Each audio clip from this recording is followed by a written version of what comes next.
დილა მშვიდობისა, საქმიანი 26 სექტემბრის დილას ვიწყებთ ტრადიციულად TV Pirveli-ზე ბიზნესმედია საქართველოს გუნდი წევრებთან ერთად მოკლედ ვქოქავთ ჩვენ საქმიან დილას. აზიის განვითარების ბანკმა, რომელსაც საქართველოში სულ მალე ახალი დირექტორი შეინ როზენტალი ეყოლება, საქართველოს ეკონომიკური ზრდის პროგნოზი შეამცირა. მან ADB-ის ახალი პროგნოზი 2019 წელს საქართველოს მთლიანი შიდა პროდუქტის და 4.7% იქნება, ეს 0.3% პუნქტით ნაკლებია წინა პროგნოზი. ასევე 3 PPP-ით შემცირდა 2020-ის პროგნოზი 4.6%-მდე. კლების ერთ-ერთ მიზეზად აზიის განვითარების ბანკი ქვეყანაში ინვესტიციების შემცირების შემცირებულ მოცულობას ასახელებს. მანამდე დაახლოებით აგვისტოში ADB-მ განაცხადა, რომ ანაკლია საქართველოსთვის და ბანკისთვის ფლაგმანი პროექტია. სებმა მონეტარული პოლიტიკის განაკვეთი 0.5%-ით გაზარდა, მაჩვენებელი ამ დროისთვის 7.5%-ია. სების მონეტარული პოლიტიკის კომიტეტმა გადაწყვეტილება ინფლაციური რისკების გათვალისწინებით რიგ გარეშე სხდომაზე მიიღო, ბანკირები მიუთითებენ სების მცდელობაზე ლარის მიმართ აღდგეს ნდობა. ესეთ გაცხადებას აკეთებს საქართველოს ბანკის არჩილ-გაჩიჩილაძე. 2019 წლის 1 სექტემბრის მდგომარეობით ცვლად საპროცენტო განაკვეთზე 102,700 სესხია გაცემული, მათი აბსოლუტური უმრავლესობა რეფინანსირების განაკვეთზეა მიბმული, შესაბამისად მსესხებლებს განაკვეთი 0.5%-ით 7.5%-მდე გაიზარდა. დღესდღეობით ცვლად საპროცენტო განაკვეთზე უпростоრად მიბმული 5 მილიარდ 310 მილიონი ლარის მოცულობის სესხებია გაცემული. ლიბერტი ბანკმა კი ოპეკისგან 15 მილიონი დოლარი მიიღო აბსოლუტურად შიდა თემებისთვის, ინფრასტრუქტურისთვის, ბანკომატების დასაყენებლად და ძალიან ბევრი სხვადასხვა მიმართულებით. ხა ამაზე ხელშეკრულება გუშინ გაფორმდა. თავისთავად თანხა მნიშვნელოვანია ლიბერტისთვისაც, თუმცა აი მერწმუნეთ ამ ყველაფერში უფრო მნიშვნელოვანი ოპეკის და სხვა აიფაების ჩართულობაა და პრაქტიკულად დადასტურებული ინვესტირება ქართულ ეკონომიკაში, ასე რომ ულოცავ ყველას საქართველოს ლიბერტი ბანკს კარგ ამბავს და მონაგარს. 2019 წლის აგვისტოში წინა თვისთან შედარებით საქართველოს კომერციულ ბანკებში კი ლარში განთავსებული დეპოზიტები 7 მილიონი ლარით შემცირდა, უცხოურ ვალუტაში განთავსებული დეპოზიტები 152 მილიონი დოლარით გაიზარდა. შედეგად აგვისტოს ბოლოს დეპოზიტების დოლარიზაციის კოეფიციენტმა 64.1% შეადგინა. ამასობაში გერმანიის უმსხვილესმა ბანკმა, კომერცბანკმა TBC ბანკი ვაჭრობის ფინანსირებაში გამორჩეული პარტნიორობისთვის დააჯილდოვა, ულოცავ TBC-ს. დღევანდელი მთავრობის ხდომის დღის წესრიგით გათვალისწინებულ საკითხებს შორის ჩვენი ინფორმაციით საქმიანთან დაკავშირებული თემაც უნდა იყოს. კომპანიის დირექტორის ინფორმაციით მთავრობის ხდომაზე კომპანიის მიერ გაცემული ხელფასების რეგულირების საკითხი განეხილება და შესაძლებელია 27 სექტემბრიდან ხელფასების გაცემა დაიწყოს. მალე ედიტორიალი საქმიანთან დაკავშირებით. ჭავჭავაძის გამზირის რეაბილიტაციის პროექტი წელს დასრულდება. თბილისის მერი ამბობს, რომ დაგეგმილი გამოკითხვის შედეგებით, რომლის დროსაც Facebook-ის გამოკითხულთა 90%-მა განაცხადა, რომ სამუშაოები უნდა გაგრძელდეს და გადაწყვეტილება პროექტის შეუჩერებლობის დასრულების და მისი დასრულების სასარგებლოდ მიიღეს. თბილისის მერიამ ვეფხვის და მოყმის ძერგთან ახალი სატრანსპორტო კვანძის მშენებლობაზე ტენდერი გამოაცხადა. სატენდერო კომისიაში განცხადებების მიღება 23 ოქტომბერს დაიწყება, 5 დღეში დასრულდება. ესე საოცრად 5 დღეში. და შეწყდვის სავარაუდო ღირებულება არც მეტი არც ნაკლები 21.634.000 ლარია. თბილისობა 2019 5-6 ოქტომბერს გაიმართება. საზეიმო ღონისძიებები 4 სხვადასხვა ლოკაციაზე, ლეხვთაღევი, რიყე, მეტეხის ხიდი და ორბელიანის მოედანზე ჩატარდება.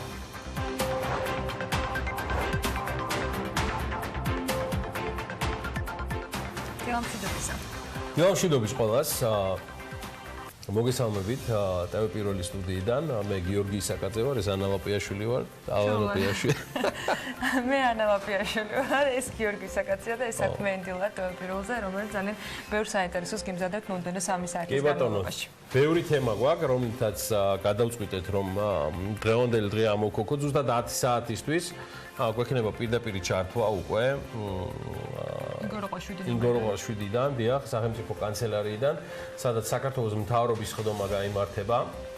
მის დასაწყის ფორმალურად ღიას მედიისთვის და ცხადია შემდგომ დეტალურ მედია ბრიფინგს, ასევე მამუკა ბაღდაძის დროს დაწყებულ სხვათა შორის და დაწესებულ შემოგთავაზეთ BMG-ს პირდაპირ ეთერში. ბევრი მიმდინარე და სხვა საკითხები იქნება განსახილველი გიორგი გახარიას კაბინეტს. რამდენიმე მათგანი ცხელიც არის, რამდენიმე მათგანი დუხს კიდევაც, ამიტომ ყურადღებით ველით მთავრობის ხდომას და შესაბამის განცხადებებს. დუღილით ერთ-ერთი ყველაზე მაღალ ტემპერატურაზე მაინც საქნახშირის, ანუ ტყიბულის მაღაროების საკითხია, რომელზეც მთავრობის გადაწყვეტილების მიუღებლობამ და საკითხის განხილვის გადაწყვეტის გადადებამ მიგვიყვანა იქამდე, რომ მორიგი სოციალური აფეთქების კერა კვლავ გაჩნდა, მოთხოვნებით, პროტესტით, უკიდურესი დაძაბულობით. რატომ ვთვლი ამ კონკრეტულ შემთხვევაში დამნაშავეს მაინც საქართველოს მთავრობას და ადმინისტრაციას და ველი რომ დღეს მაინც დააყენებენ საშუალო საკითხის გადაწყვეტას, მოგახსენებთ. ვინც არიცით, გაგახსენებთ, რომ 2018 წლის ივლისის მორიგი უბედური შემთხვევის გამო კომპანიაში ფაქტობრივად მომპოვებული სამუშაოები გაჩერებულია. ესეთი გადაწყვეტილება იქნა მიღებული და ეს იყო წელიწადნახევრის წინ. აქედან გამომდინარე, კომპანიას, რომელიც გაჩერებულია, ან არ ახდენს არანაირი წიაღისეულის არც მოპოვებას, არც გადამუშავებას, ის ფაქტიურად დგას, შესაბამისად არ აქვს არანაირი გაყიდვები და ფაქტობრივად ეს ნიშნავს, რომ საწარმოს არც არანაირი შემოსავალი არ გააჩნია. ეს თავის მხრივ ნიშნავს, რომ საქნახშირის, მისი მენეჯმენტის და აქციონერების შემოსავალი საქნახშირზეა საუბარი, არის ნულის ტოლი. ნული რას ნიშნავს, იმედია ამისი ახსნა არ არის საჭირო. გასულ 13 თვეში კომპანიამ ხელფასები, სადაზღვევო და სამთო-მაშველის მომსახურება, ელექტროენერგია, მიმდინარე ხარჯები თვიდან თვემდე სრულად ფარავდა და იხდიდა. ამის დასტურია, რომ თუ არ ჩავთვლით რამდენიმეს, ვინც იქ მოიკითხა, სამუშაოზე როდის გავალთო, ყველაზე გამჯე მაღაროელები ამ წელიწადის და კიდევ ერთი თვის განმავლობაში ხელფასს ამ კომპანიისგან, რომელიც არის კერძო, იღებდნენ თვე-თვეში. ასევე იფარებოდა ხელშეკრულებით გათვალისწინებული ყველა სხვა ხარჯი თუ ვალდებულება. მთლიანობაში თანხებმა 20 მილიონ ლარამდე შეადგინა. აქედან გამომდინარე მოხდა ისე, რომ აგვისტოს ხელფასის პერიოდისთვის კომპანიაში უკვე ფინანსური დეფიციტი შეიქმნა. ფაქტობრივად აგვისტოსთვის ხელფასის დარიგება 15 რიცხვამდე შესაბამისად ვერ მოხერხდა და აქედან კი იწყება უკვე მაღაროელთა პროტესტი, ჩვენი ხელფასი სად არისო და მოვედით იქამდე, რომ ყველა დღეს ველით მთავრობის ხდომას ეგებ საქნახშირის ბედს საშველი დაადგეს. იმასაც შეგახსენებთ, რომ უბედური შემთხვევებით საკმაოდ დამძიმებული, პირდაპირ გეტყვით და ემოციურად დამძიმებული აქციონერები და GIG-ის მენეჯმენტი იქ ჩემი მეგობრები, პირადი მეგობრები მუშაობენ და დამეჯერება რამდენიმე თვის წინ დაჟინებით ითხოვდნენ სახელმწიფოსგან წაიღეთ ბატონო, გატან სახნახშირს, ფაქტიურად უფასოდ, ნებათ ერთლარად. დავით ბეჟულაშვილსაც ჰქონდა მზაობა სრული და აქვს კიდეც რომ გადაელოცა ეს საწარმო, მაგრამ ნურას უკაცრავად. ამ ქვეყანაში ყველაფერს ხომ რაღაცა კუდი უნდა გამოეყოს, ხო და არც აქ დააკლდეს და არ დააკლეს ნამდვილად ჩვენმა ალახზე მაღალმა ეჭვიანებმა და იქამდეც მივედით, რომ კვლავ ტრადიციულ ჩიხამდე ვართ და მიუხედავად იმისა, რომ შეიძლება GIG-ის მეშვეურებს ჩემი ამ განცხადებით რაღაც დათვურ სამსახურსაც უწევ, ასე მირჩევნია დროულად იცოდეს ყველაფერი, რომ დიახ 13 თვის განმავლობაში GIG და მისი აქციონერები გაჩერებულ საწარმოში უზრუნველყვას ყველა ხარჯის და ხელფასის გასტუმრება იმ იმედით, რომ ამ ხნის განმავლობაში საკითხი სწრაფად, გონივრულად და ხარისხიანად გადაწყდებოდა. დარწმუნებული ვარ 13 თვიდან 4 თვე ჯამურად მთავრობა GIG-ს პასუხობდა. ნუ კარგით ხომ ხედავთ რაც ხდება. ხვალანზე ცვლილებები იქნება და მე გადავდოთ, მე გადმოვდოთ. მისთვის რა პრობლემაა რომ მორიგ ინვესტორზე და მის განწყობაზე მოქმედებდნენ დამანგრევლად. ხო და ამიტომაც მოვყევი ეს ისტორია რომ ყველა და ნებისმიერმა, მათ შორის უკლებლივ ყველა მაღაროელებმა და მათმა ოჯახის წევრებმა იცოდნენ ორი ამბავი. დიახ, GIG და ბეჟუაშვილია, ვინც გაჩერებულ ქარხანაში იხდიდნენ ფულს და იხდიდნენ ჯიბიდან და ეს დაждდა 20 მილიონი ლარი და იხდიდნენ 13 თვე. და ჩემი კიდევ ერთი მეგობრული მამაშვილური რაც გნებავთ ისეთი რჩევა მაღაროელებს ხელფასის მოთხოვნები აქცია აუცილებლად გამართეთ ერთადერთი მთავარი მოთხოვნით როდის ამუშავდებთ ეს არის მთავარი მოსათხოვნა მთავრობისგან და არა მხოლოდ ხელფასები რადგან ხელფასები შეიძლება სულაც აღარ იყოს თუ საქმნარში არ ეყოლება მოტივირებული პატრონი ვინც ბიზნესურად იქნება დაინტერესებული ის მართოს იყო თუ არა ასეთი GIG და მისი აქციონერები? დიახ იყო. ეხლა არ ვიცი. მე ჭვიმეპარება რომ იმ ემოციურ ფონზე ის მოbrunდეს ამ თემისკენ, როცა ყველაზე მძიმე პერიოდში, როცა მიეწყო ეს უბედური შემთხვევები მაღაროში მე კიდევ ერთხელ უსამძიმრებ დაღუპულთა ოჯახებს, კაცი არ იყო მფლობელის და მართველი კომპანიის გამოხმეველი. თითქოს ამათ არაფერი არ აღელვებოდა.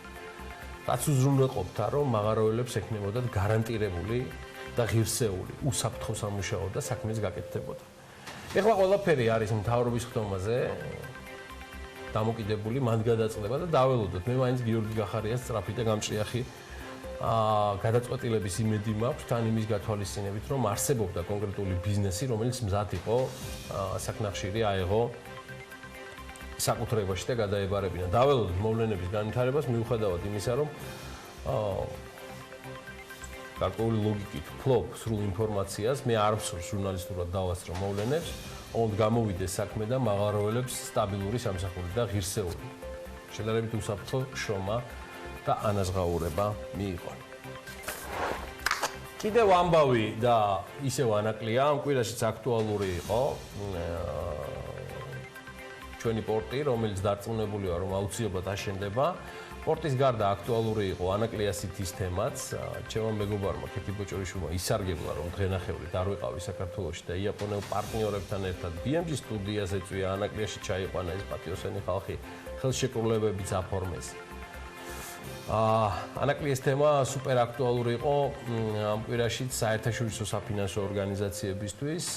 EBRD-ის პირველი ვიცე-პრეზიდენტი მთავრობის მეთაურთან შეხვედრამდე აძლევს ვრცელ ექსკლუზიურ ინტერვიუს ანალიტიკას ავტორს ელენე კვანჭილაშვილს და ღიად აცხადებს, რომ EBRD მზად არის დააფინანსოს ანაკლია კონკრეტული დათქმების გათვალისწინებით.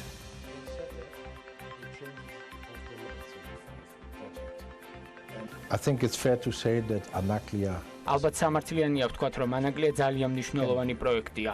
უფრო სწორად შეიძლება იყოს ძალიან მნიშვნელოვანი პროექტი და სხვათა შორის არა მხოლოდ საქართველოსთვის, არამედ რეგიონისთვისაც.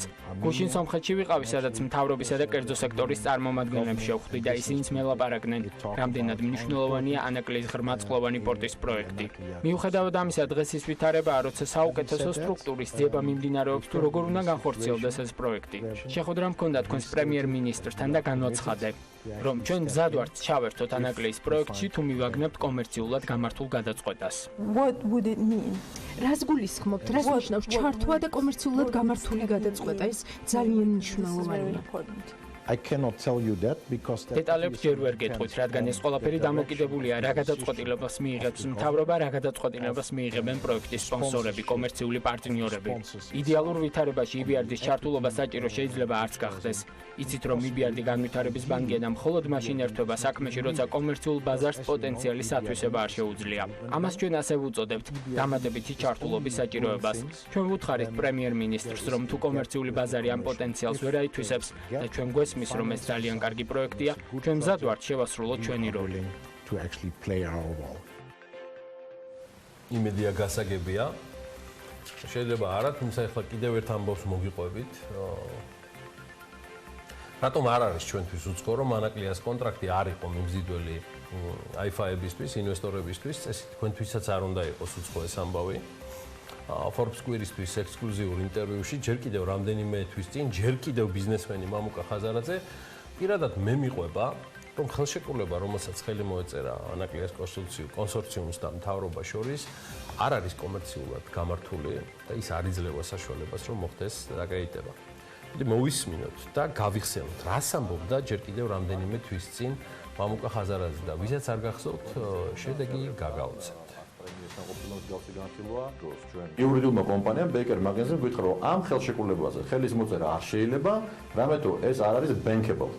აი ესეთი პირობებით თქვენ ფულს ვერ მოიზიდავთ. ახლა შედარებით გულმოვიწყებთ კიდევ ერთი ისტორია მინდა გაგახსენოთ ბიზნესმენი მამუკა ხაზარაძის გამოსვლიდან, რომელიც მან ანაკლიასთან დაკავშირებით საპარლამენტო კომიტეტში ირაკლი კოვზანაძის მიერ ორგანიზებულ საკმაოდ საინტერესო და დამამახსოვრებელ კომიტეტზე განაცხადა. ამოცანა სხვა არის რომ ჩვენ არ ვიყოთ ამ პროექტში, მაგის კაცურად გითხარით და გავიგებთ, მაგრამ ეს ფორმა არ არის სწორი. ხო. კაცურობის რა გითხრათ, ახლა დილიდან ამ დილა ადრიან ჩემო საქმიანებო, მაგრამ მაინც მოხდა ის რაც მოხდა, ხაზარაძე და ჯაფარიძე ჩამოცილდნენ ამ თემას. ვერც იმას ვიტყვი ახლა გრაფის ეგედის სტილში, თანამკვირაში მეორეჯერ ეს რა საოცრად წავიდნენ მამუკა და ბადრი თქო. მე ზოგადად საკმაოდ დიდ დარწმუნებას მიმაჩნია მათი გასვლა ბიზნესიდან, ამას ვამბობ როგორც ბიზნეს მედია ან Forbes-ი არა. უბრალოდ ამის გამოც ვამბობ. მაგრამ ქვეყნის საინვესტიციო კლიმატისთვის მათი გადანაცვლება ბიზნესიდან პოლიტიკაში ჩვენთვის რომ არ არის კარგი, ეს 2x2 არის 4. და კიდევ გავიდნენ დღეს ისინი პოლიტიკაში არიან. ჩვენ რას შვებით და რას უშვებით პროექტს, რომელიც ყველა ფორმაციაზე, პოლიტიკაზე, პერსონალიებზე და მოცემულობაზე მაღლა დგას. პროექტი, რომელზეც მსოფლიო მასშტაბით ნომერ პირველი ინვესტორები და ბანკები აცხადებენ, რომ მზად არიან ჩადონ ფული, მათთვის არის პრიორიტეტული და ლამის ფლაგმანი პროექტი. რას ვაკეთებთ ამ დროს ჩვენ? მე ჩემი მოგზალებული გამოსავალით შემოვიფარგლები და რჩევით. გონია რომ ღია კარის მტრევას თავი უნდა დავანებოთ და თუ არსებობდა კიდევ მოსაზრება რომ ანაკლია არ არის მომგებიანი აგვისტოდან მოყოლებული მარტო ეს ორი განცხადება, მე მგონი წურავს გარკვეულ თემას, საუბარია EBRD-ის 4-5 დღის წინანდელი და აგვისტოში EIB-ის ოფიციალური განაცხადი მზად ვართო. სახელმწიფო გონია რომ აუცილებლად უნდა შეხვდეს მათ და არა ტრაფიკ გარანტიაზე. არამედ ესაუბროს მარტივად რა შემთხვევაში და რა პირობებით ჩაიდება ფული პორტის ასაშენებლად. რა არის ამის ფასი?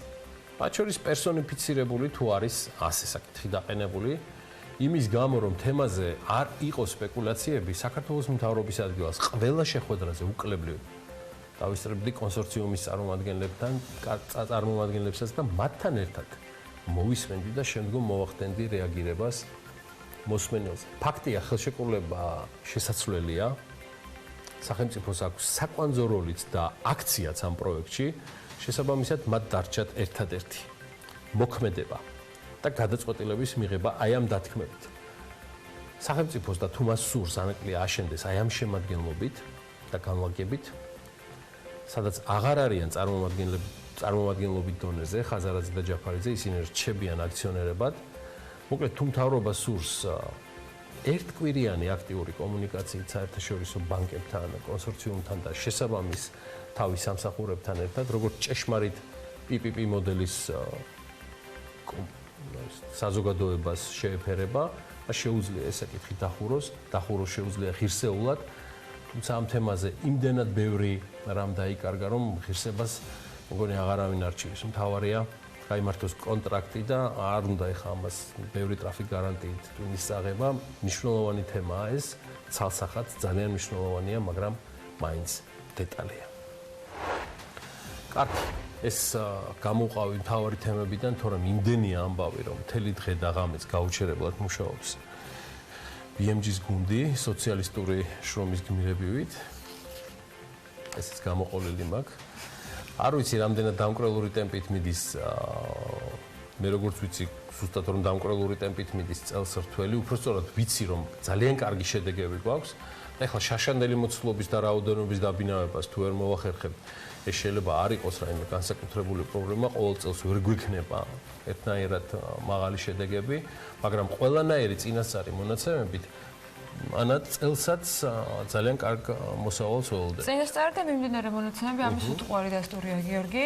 გაჩნდა კითხვები როგორც საბიუჯეტო თანხებით, რომელიც თითოეულ ჩვენგანის ნამუშევრის ფასი ამ ქვეყნისათვის, მაინც როგორ ხდება საწარმოებისთვის ფულის გადანაწილება, თუმცა შემიძლია გითხრათ, რომ 145,000 ტონამდე ყურძენი არის ჯამში ამ დროისათვის გადამუშავებული. აკურას დაფინანსებასთან დაკავშირებით იყო, რა თქმა უნდა, შენიშვნები და ძალიან ბევრი პასუხგაუცემელი მიმართულება. სახელმწიფო ჯიუტად არ ეძახის სუბსიდირებას იმ წყობას, რომელიც ამ შემთხვევაში აკურასთან მიმართებით და მათთან ურთიერთობით არის გამართული, თუმცა ავიცი. ვერ გავიგეთ? ვერ გავიგეთ, ხო, ამ განმარტების ნაწილი არის, რა არის სუბსიდირება და როგორ არის სუბსიდირება და ამის მოსმენა შესაძლებლობა გვექნება ალბათ. ხო, ვერ გავიგეთ. ისევე როგორც არ გვესმის როგორაა ან როგორ არ არის კორელაციაში ფულის მასა და ვალუტის კურსი. ისევე როგორც არაა კორელაციაში ბიუჯეტის შევსებასთან რეფინანსირების ცეცხლები, რომელსაც გასცემენ წინ და უკან. ისევე როგორც არაა კორელაციაში ის ამბავი, რომ სახელმწიფომ ჩემდა სამწუხაროდ არა რეალურ ეკონომიკაზე, არამედ ვირტუალური და ზოგჯერ კორუფციული მანიპულაციებით არის დაკავებული მხოლოდ მიმდინარე ამოცანების შესასრულებლად.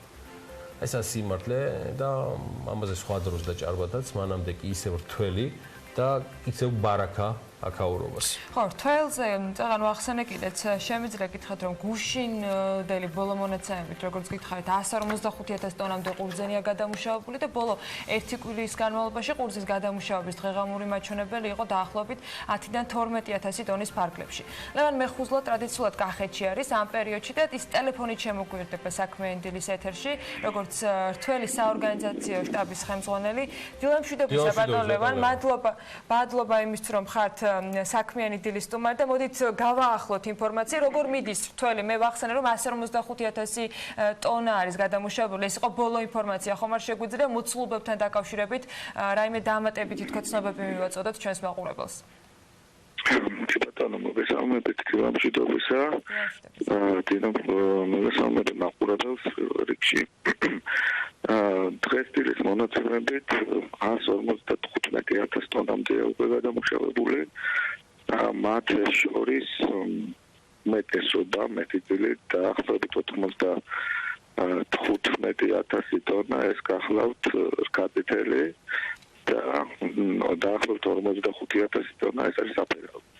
დანარჩენი მოდის ისეთ სხვადასხვა ჯიშებზე, როგორც თქვა, გახურმწვანე, კისი, ხვი და ასე შემდეგ. ხარისხთან დაკავშირებით როგორი არის პირველადი შეფასება ბატონო ლევან, პროგნოზები როგორი არის, როგორი ღვინო უნდა დადგეს წლევანდელი მოსავლიდან? ხო, სამწუხაროდ ხარისხი განკვეულად პრობლემატურია წელს, იმიტომ რომ ამის ობიექტური მიზეზები არსებობს. მთელი წლის განმავლობაში განსაკუთრებით ზაფხულში იყო ძალიან მშრალი, ასე ვთქვათ, გვალვა, პირდაპირ დავარქვათ, კი ბატონო, და შემდეგ უკვე როდესაც ფაქტიურად რთველი იწყებოდა და ცოტა მცირე რაოდენობით დაწყებულიც კი იყო, ნაკლები იყო, ვთქვათ, ცქრიალა ღვინის მიმართულებით გამოსაყენებელი ყურძენი, რომელიც შედარებით ადრე იგრიფება, ნაკლებ შაქრიანია, დაიწყო დაახლოებით 1 კვირიანი, 10 დღიანი გადაუღებელი წვიმა კახეთში, რამაც ძალიან ცუდად იმოქმედა ხარისხზე, კერძოდ დააგდო შაქრები, დააგდო მჟავიანობის და შაქრების ბალანსი. ამ შემთხვევაში, თქვათ, წითელი ყურძნის მიმართულებით, ანუ საფერავს გულისხმობ, რომელიც სქელკანაა და შედარებით გამძლეა, კაწითელისგან განსხვავებით, წვიმის შემდგომი, თქვათ, მზე და დრო საკმარისი იყო, რომ საფერავს ასე თუ ისე არ ედგინა თავისი ხარისხობრივი მაჩვენებლები, მაგრამ კაპიტალის შემთხვევაში სამწუხაროდ ეს განაპირობა თუ არა ამან რეალურად ფასი ყურძნისა, რომელთან დაკავშირებითაც გლეხების წუხილი ჯერ კიდევ ვიდრე რთველი აქტიურ ფაზაში გადავიდო და ჩვენ ნახეთ და მოვისმინეთ. მაგრამ მე მოვისმინეთ ასევე ფასი დაახლოებით საშუალო რა იყო. ეს განაპირობა თუ არა და დღეს დაახლოებით რა ფასთან გვაქვს საქმე, როდესაც ჩაბარება ხდება ყურძნისა? კი ბატონო, ესე იგი თავარი რაც არის ამ შემთხვევაში ეს პირდაპირ ეხება ვთქვათ საფერავს ბასპას განაპირობებს პირველ რიგში თავისუფალი ბაზარი, ანუ მოთხოვნა მიწოდება თავისუფალ ბაზარზე და რასაც პირველია მათ შორის ერთ-ერთი კომპონენტი არის ხარისხი, როდესაც ხარისხის შემთხვევაში და ხარისხიან შემთხვევაში კერძო კომპანიამ არის ოდნავ მეტი ფასი გადაიხადოს, ვიდრე ფიქსირდება თავისუფალ ბაზარზე. გასაგებია. რაც შეეხება კაპიტალს, აქ არც არაფერი არ არის დასამალი, ვინაიდან მასზე მოთხოვნა სამწუხაროდ ნაკლებია, ვიდრე მიწოდება, აქ ოპერირებს სახელმწიფო კომპანია, სააქციო საზოგადოება აკურა და გამოდის, რომ დაწესდა ეგრეთ წოდებული ფასი იატაკი, რომლის ქვევითაც ზღვრული ფასი თავისუფალი ბაზარი ვერ ჩადის.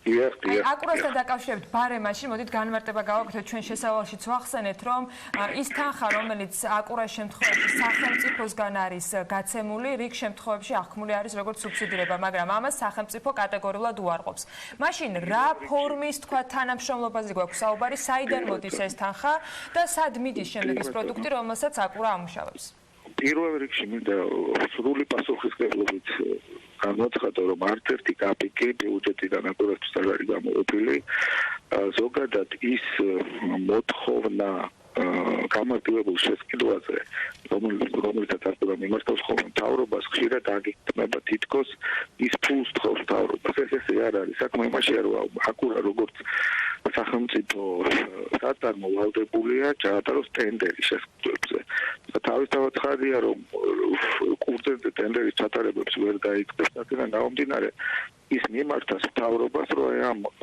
ობიექტური მიზეზების გამო მთავრობამ ნება დართოს გლეხებისგან პირდაპირ შესყიდვით ანუ ტენდერის გარეშე განახორციელოს ფულმის შესყიდვა აი ამ თანხის ფარგლებში აი ეს არის ის რაც ხო მაგრამ თანხის წარმომავლობა ბატონ ლეო რა არის თანხის წარმომავლობა არის ორი ერთი ის თანხა რაც აკურამ შეძლო და აკუმულირება მოახდინა მის ხელთ არსებული პროდუქტების რეალიზაციით, მათ შორის კურნისეული წარმოშობის აბრენდე დისტილატებით და ასე შემდეგ და ნაწილი არის კომერციული სესხი კომერციული ბანკიდან. ანუ მარტივად რომ ვთქვათ, აკურა, რომელიც 100%-ით ეკუთვნის სახელმწიფოს, თანხა, რომელიც იქნა გაცხადებული, ერთი წყარო არის სესხი, რომელთაც მან მიმართა კომერციულ ბანკებს და არა ბიუჯეტს და რაიმე ტიპის ასიგნებებს და მეორე არის რომ მან რეალიზაცია გაუკეთა, არ ვიცი, რა თუ სწორად გავიგე ბატონ ლეონი. შაშახომ ჩაიბარა რაღაც იმის გადამუშავების შედეგად მიღებული პროდუქტი. ან რაღაცა მოკლედ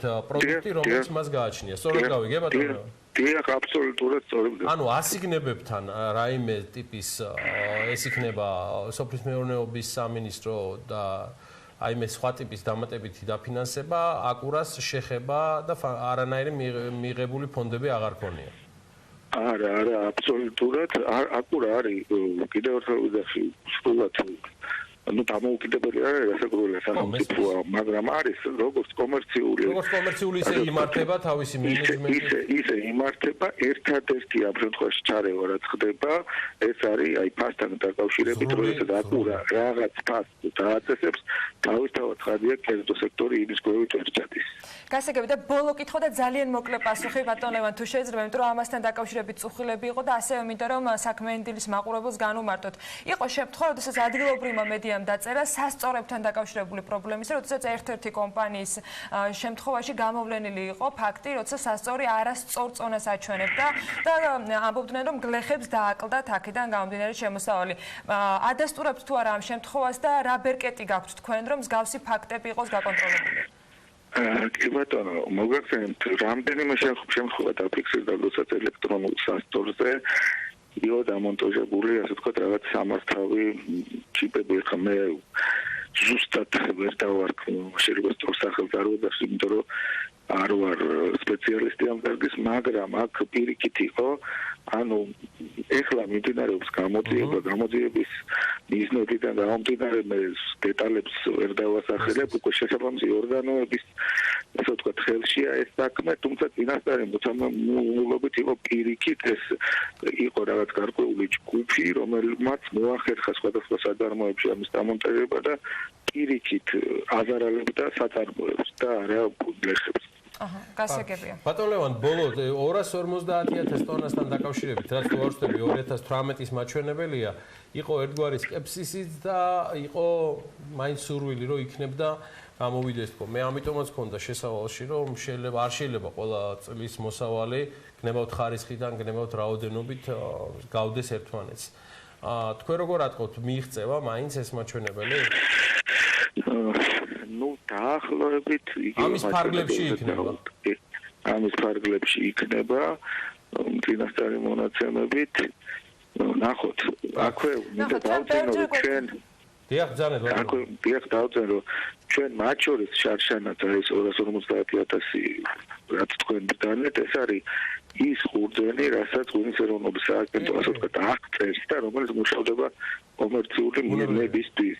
გარდა მაგისა არის ხურჯენი, რომელიც ბაზრებში იყიდება და მისგან ამზადება ღვინო და გარდა მაგისა არის ის ხურჯენი, რომელსაც შიდა მეურნეობები თავისთვის მოიხმარენ, მათ შორის ღვინის დასამზადებლადაც. ლევან მეხუზლა, მადლობა მას, ღვინის სააგენტოს ხელმძღვანელი, ამავდროულად რთველი საორგანიზაციო შტაბის შეფი, მადლობა მას ტრადიციული ჩართვისთვის ეს დღეები, ისევე როგორც სხვა დღეები, მაგრამ განსაკუთრებით თველის პერიოდში ცხადია ის ხშირად იქნება, სულ რამდენიმე წუთში მასთან სატელეფონო ინტერვიუს იხილავთ ჩვენს ვებგვერდზე. იქამდე მოდი გადავხედოთ ბიზნეს სიახლეების შედარებით მოკლე კოლაჟ დროიდან გამომდინარე. სამშენებლო დარღვევებისათვის პირველი იანვრიდან დღემდე სამშენებლო კომპანიები 19 მილიონი ლარით დაჯერიმდებიან, შედგენილია დაახლოებით 1000-ზე მეტი ოქმი. დიდი დიღმის მიმართულებით კი შესაძლოა ტრამვაი ან მიწის ზედა მეტროს ხაზი მოეწყოს თბილისის მერის მოადგილის განცხადებით. პირველ ეტაპზე ქალაქის ცენტრამდე 24 მეტრიანი ავტობუსები ივლიან. ეკონომიკის სამინისტრო ბიუჯეტიდან ვიზიარისა და რეინიარის სუბსიდირებას არ ადასტურებს, თუმცა პასუხში რეალური დეტალების შესახებ არაფერი წერია, რომელიც სადეპუტატო კითხვის საპასუხოდ არის გაცემული. რომან გოცირიძეს უწყება უთხრა, რომ ეკონომიკის და მდგრადი განვითარების სამინისტრო ვიზიართან და რეინიართან ხელშეკრულებებში მხარეს საერთოდ არ წარმოადგენს. შეერთებული შტატების წამყვანი საინვესტიციო ფონდები კი საქართველოს საინვესტიციო პოტენციალისა და ბიზნეს გარემოს სწავლობენ ფონდების ხელმძღვანელები მთავრობის წევრებს შეხვდნენ. თბილისის მერიაში მდგრადი ურბანული მობილობის გეგმაზე მუშაობა დაიწყო. დოკუმენტს დანიური კომპანია რამბოლი მოამზადებს. კახაკალაძის განცხადებით ურბანული მობილობის გეგმა 15 წელზე იქნება გაწერილი და ის ხელს ქალაქის საცობებისაგან განტვირთვა შეუწყობს და ტრანსპორტის სწორად გადანაწილებას. ტრანსპორტის გენერალური გეგმა იქნება 15 წლიანი, ეს იქნება დროში გაწერილი დოკუმენტი, რომელიც დეტალურად განსაზღვრავს ტრანსპორტის განვითარების ყველა ასპექტს. საზოგადოებრივი და კერძო ტრანსპორტის, დისტრიბუციის, ავტომანქანებისა და ველოსიპედების, ასევე ქვეითთა გადაადგილებას. ამ დოკუმენტის საფუძველზე შესაძლებელი გახდება თბილისის სატრანსპორტო ინფრასტრუქტურის გეგმაზომიერი სტანდარტებისა და თანამედროვე მოთხოვნების შესაბამისად განვითარება. ამავე დროს დედაქალაქის მთავრობის ხელმძღვანელმა განაცხადა, რომ გაფორმებულია ხელშეკრულება ფრანგულ კომპანია სისტრასთან, რომელიც საზოგადოებრივი ტრანსპორტის მარშრუტების დაგეგმვაზე იმუშავებს, რაც იმას ნიშნავს, რომ შეიცვლება შუქნიშნების მუშაობის სისტემა და გზაზე მოძრაობა გადატვირთულობის მიხედვით არეგულირდება.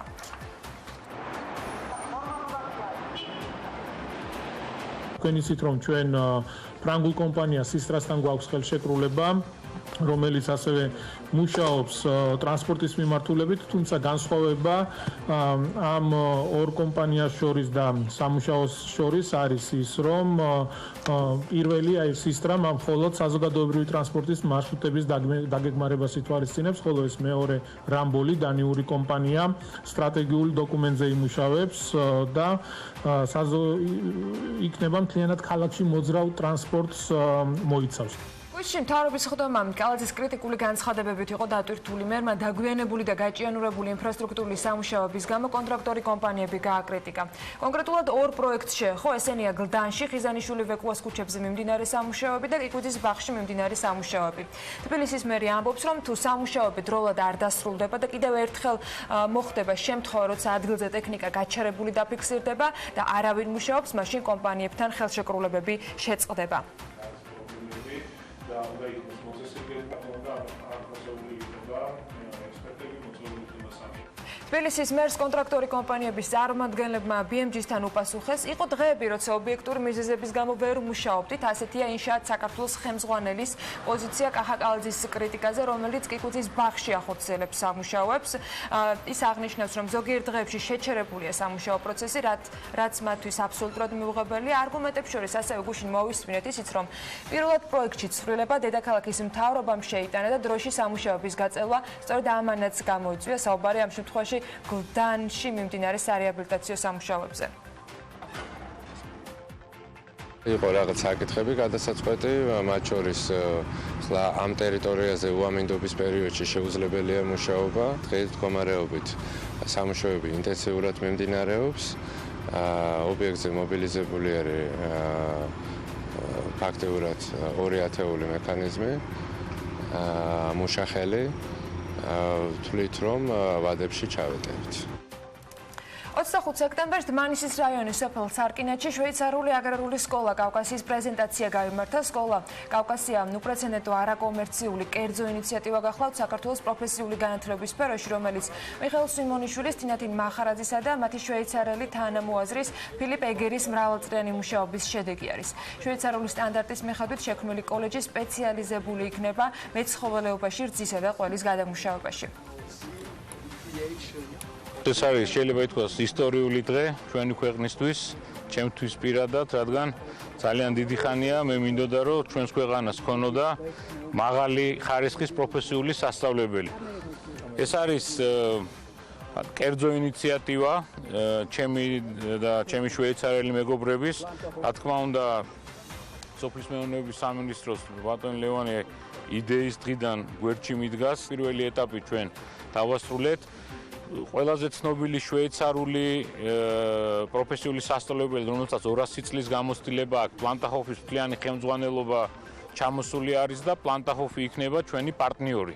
დღეს ჩვენ გქონდა პრეზენტაცია ერთ-ერთი ძალიან საინტერესო კერძო ინიციატივის, რომელიც უკავშირდება საქართველოში პირველი შვეიცარულ-ქართული აგრარული სასწავლებლის გახსნას.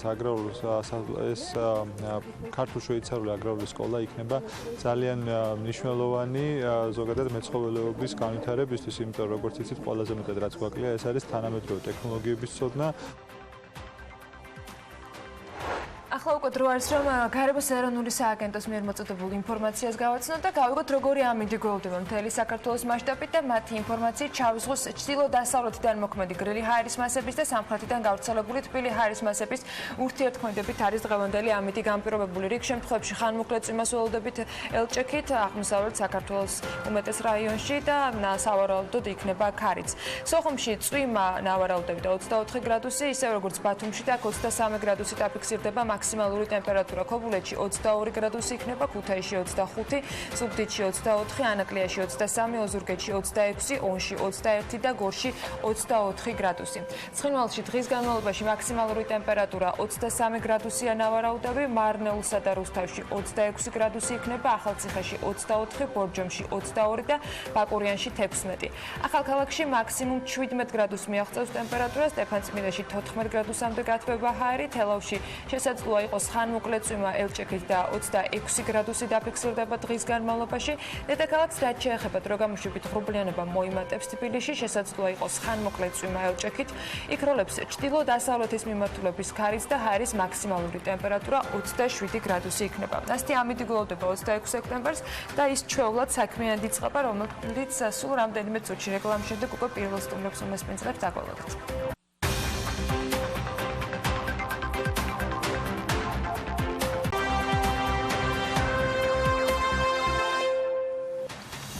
ჩვენი სტუმრები საქმიანი დილის ამ ბლოგში ჯილდოების ჩამონათვალის რიგის ზრდას წარმატებულად აგრძელებენ. Nexiatia International Accounting Bulletin-ის წლიური კონკურსის ფინალისტი წელს კიდევ ერთხელ გახდა.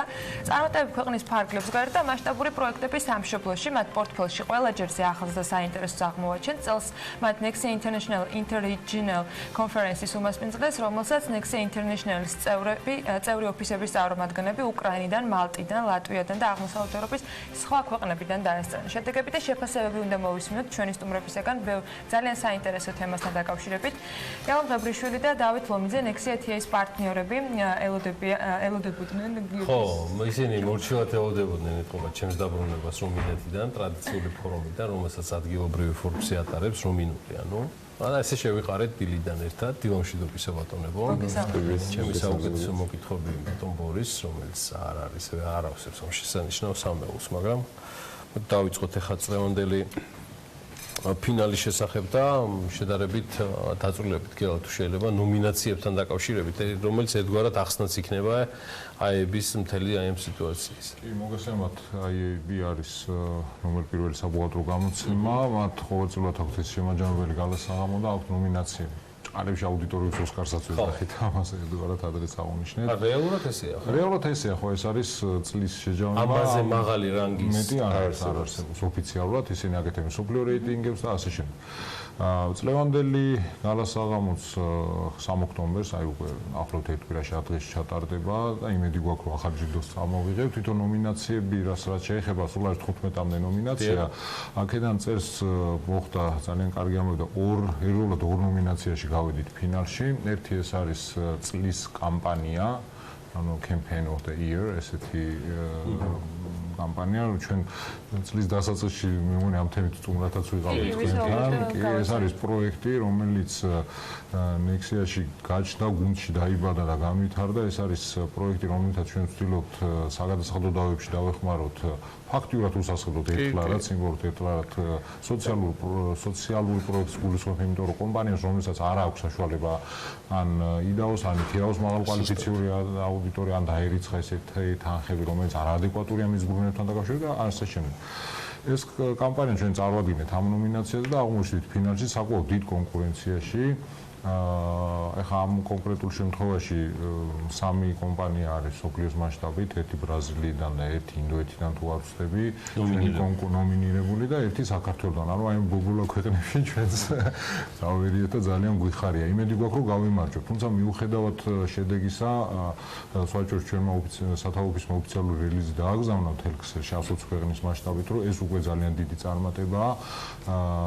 დაფასდა ის ჩვენი შრომა და ეს გვაძლევს იმას, რომ ჩვენ გადავწყვეტეთ, რომ მომავალს არ შევაჩეროთ ეს პროექტი და გავაგრძელოთ და მინდა ხდელმაღლებს კიდევ მიმართო, რომ თუ ვინმეს აქვს აი ესეთი პრობლემები საგადასახადო დავების კუთხით, ჩვენ სიამოვნებით მომსახურებით, რამდენიმე ელემენტარული კრიტერიუმი უნდა დააკმაყოფილოს და სიამოვნებით აბსოლუტურად ყოველგვარი ფარული ხარჯის გარეშე ხანდახან იძახიან, ხოლო აი მე არაფერი 1 ლარია სული ამის საფასო. ამ თემებმა რა შედეგი მოგცეთ ამ პროექტთან დაკავშირებით? საკმაოდ საინტერესოა, 6-მდე პროექტი გავაკეთეთ, რამდენი მიმდინარეობს კიდევაც, მათ შორის ერთი სასამართლოში.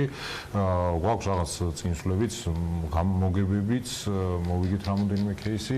ერთი დავა არის, ასე ვთქვათ, მოლაპარაკების ეტაპზე, ეს სკოლა და სკოლებისთან კიდე უფრო პირდაპირ სოციალური პროექტის პირდაპირ ფარგლებში ჩდება და იმედი გვაქვს, რომ ამასაც წარმატებით დავასრულებ და ზუსტად აი ამ შედეგებმა, რასაც მივახცეთ წლის განმავლობაში, ჩვენი აზრით მოხიბლა ჟიური, რომ გავედით ფინალში. დათო, აების შარშანდელ თემაზე და შარშანდელ გამარჯვებასთან დაკავშირებით უნდა გადავახვიდოთ, იმიტომ რომ ჯერ ერთი ებმის და თან გელამაც ახსენა ეს მომენტი და მინდა რომ შედარებით ჩავშალოთ აი ამ კი, შარშანაც 2 ნომინაციაში ვიყავით წარდგენილი, Accounting Capacity Building Champion of the Year და Lifetime Achievement Award, ანუ ეს პირველში Accounting Capacity Building Champion of the Year ისტორიული შემთხვევა დაფიქსირდა და პირველად ქართულმა აუდიტორულმა კომპანიამ, ესე ვთქვათ, ეს ჯილდო საქართველოში წამოიღო და ჩვენ ოფისი საპატიო ადგილი უჭირავს ამ ჯილდოს. ნუ ეს კონკურსი იყო ძალიან დიდი, მოგეხსენებათ, რომ სოფლიოს ათეულის ყველა ქვეყნის წარმომადგენელია ჩართული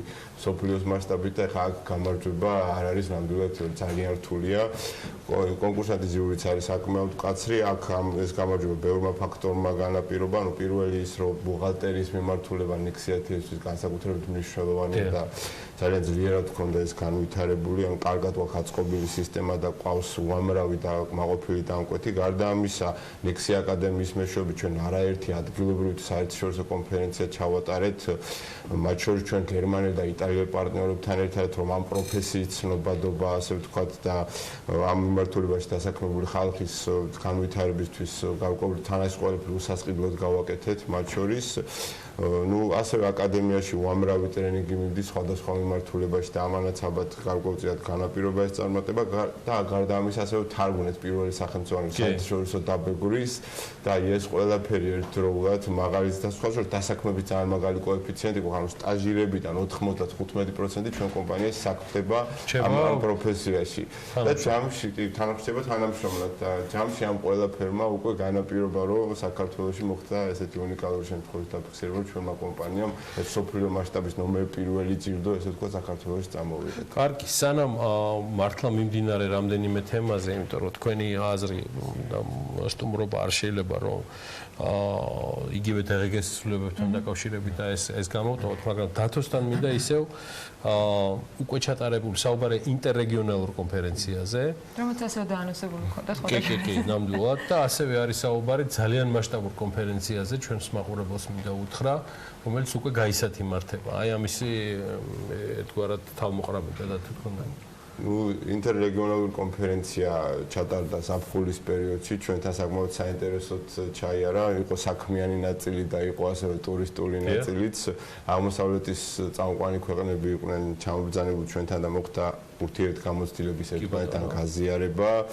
საინტერესო შემთხვევები მოუყევით ერთმანეთს და გაუზიარეთ, ასევე უფრო გაღრმავდა თანამშრომლობა სხვადასხვა მიმართულებით.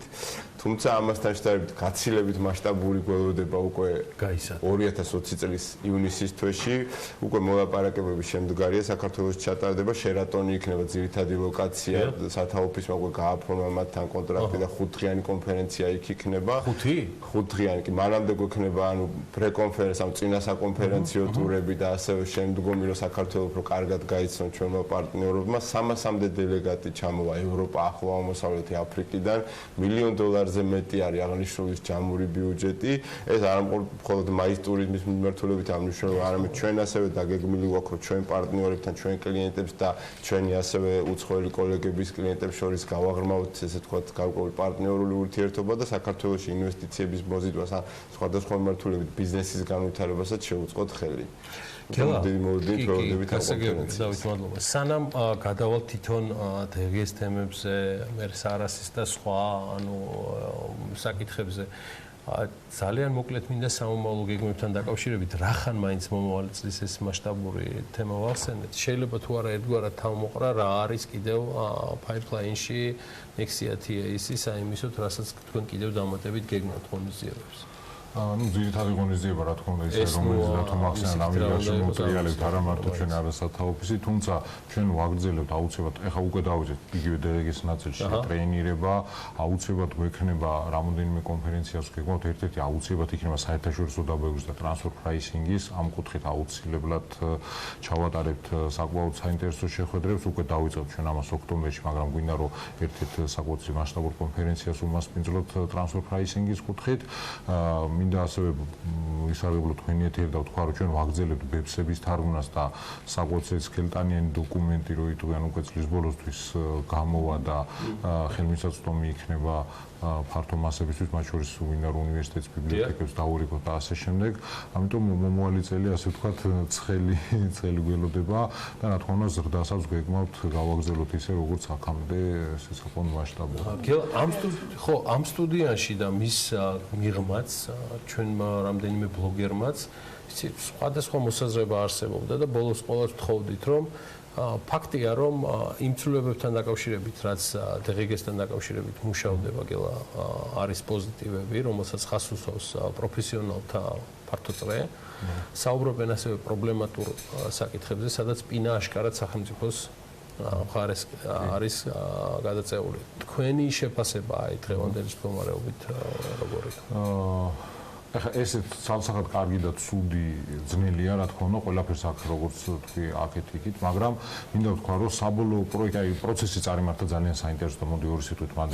პირველი პროექტი, რომელიც დაიდო, რა თქმა უნდა, იქ ქონდა რიგი შენიშვნების, არა მარტო ჩვენ კომპანიას, არამედ ჩვენ კოლეგებმა და მოდი ინდუსტრიასაც, მათ შორის სამშენებლო სექტორს ქონდა საკუთარი ერთი მუხლი იყო, რომელიც არსებითად უმძიმებდა დაბეგვრის რეჟიმს, ტურისტებს ქონდათ რაღაც გარკვეული კითხვები, მაგრამ აი ყოველგვარი პოლიტიკური ქვეთეთის გარეშე მინდა თქვა რომ ეს იყო იმის მაგალითი როგორ შეიძლება კერძო სექტორმა და სახელმწიფო სექტორმა იმითანაც ამ პერიოდში აი უახლოეს პერიოდში მეც პირადად ვიყავი ამ პროცესში ჩართული და რამოდენიმე არც ისე ფართო წრე აუდიტორული ჩემი კოლეგებისა დავამუშავეთ ერთგვარი შენიშვნები კითხვები წერტილმძიმის დონეზე გავაგზავნეთ ფინანსის სამინისტროში და მუშა ჯგუფი რომელიც სამინისტროდან კურირებდა ამათ მათთან ჩავატარეთ ალბათ 10-ზე მეტი მუშა შეხვედრა და აი მინდა ვთქვა რომ თითქმის ყველა არსებითი ცვლილება იქნა გაზიარებული მათ შორის ის მუხლი აი ბოლო დრაფტი რომელიც დადებული რომელიც ჯერ არ არის გამოქვეყნებული მაგრამ უკვე ხელმისაწვდომია ვთქვათ პროფესიული წრეებისთვის ერთგვარად აი ბოლო დრაფტში არსებითად ამოღებულია ის პრობლემური მუხლები რომელიც იყო ძირითადად სულ ნუ ერთადერთი ეს რემონტის დაბევრა არა დღეს განაყოფილი სექტორისთვის ღია რჩება და ნუ ეს უბრალოდ დირექტივის მოთხოვნა სხვა გზა უბრალოდ არ გვაქვს მნიშვნელოვანია რომ შენარჩუნა ყველა ის შეღავათი რომელიც იყო ძველ კანონში ანუ იქ დირექტივით ჩვენ ესეთი მოვალდებულება გვაქვს რომ თუ იმას ჩავხსნით მე ახლა ვეღარ დავაბრუნებდი და კარგია რომ ეს შენარჩუნა ჩვენ პირადად წარვადგინეთ დაახლოებით 40-მდე შენიშვნა და მოსაზრება აქედან 4 იყო საკმაოდ კრიტიკული ერთს მინდა ხაზი გაუსვა რომ ჩვენი ინიციატივით ახალ დრაფტში აისახა სკოლების გათავისუფლება დამხმარე ნაწილში და სამედიცინო სექტორის აი მაგალითად ბავშვების კვება ბავშვების ტრანსპორტირება რომელიც აქამდე ჩემი აზრით არაკანონიერად იბეგრებოდა იმიტომ რომ ძველ კანონშიც წეს თუნა თავისუფლების მაგრამ განმარტების პრობლემა იყო ეხლა ახალ დრაფტში უკვე პირდაპირ ჩაიწერა და ამაზე პირადად ჩვენ ვიმუშავეთ ანუ შედეგად მივიღეთ ჩემი აზრით საკმაოდ კარგი პროექტი არსებითად გაუმჯობესი ნებისმიერი პროფესიაში ჩახედული ადამიანი რო დაიდებს ამ პროექტს ნახავს ეხლა მთავარია და კრიტიკულია ჩემი პირადი განმოსახილება და ჩემი კოლეგების აზრით ვიცი რომ ეხლა ეს რაც დავდეთ შენარჩუნის იმიტომ რომ ეს არის ჯერ დრაფტი ეხლა ამან უნდა გაიაროს საკმაოდ რთული პროცესი სამთავრობაში პარლამენტში და მთავარია რომ ის რასაც აი ამ მუშაში საკმაოდ დიდი დრო დავთმეთ მათ შორის კერძო სექტორმა და ნუ ფინანსთა სამინისტროს წარმომადგენელმა თავისთავად ეს შენარჩუნდეს და მივიღოთ ის რაც პრინციპში იქნება უკეთესი ეს არის ევროპული DGG ქართული უკეთესი ჩანაცვლებით ჯერჯერობით ეს ნუ არის რამოდენიმე თქვა ცოტა დამამძიმებული მუხლების სახით მაგრამ ნუ ზოგიერთი გამომდინარეობს დირექტივიდან და სხვა გზა უბრალოდ არ არის თქვენ თქმის არ იყოს რომ გამოქვეყნდება შემდეგ უკვე ალბათ კი ამაზე ალბათ იქნება დაიწერება სტატიებიც და თქვენ სტუდიაშიც ბევრი კომენტარი გაკეთდება და კი ბატონო. კაი, დავით, მესამე და მეოთხე კატეგორიის ფინანსური ანგარიშგება, თან სიახლე, თან ვალდებულება, რომელიც დაყვება უკვე ასე ვთქვათ ქართულ ბიზნესს, რა რეალობასთან გვაქვს საქმე, აი ვერც ამის გარეშე ვერ გაგიშვებთ და მე უკვე შეგვიძლია დავასრულოთ.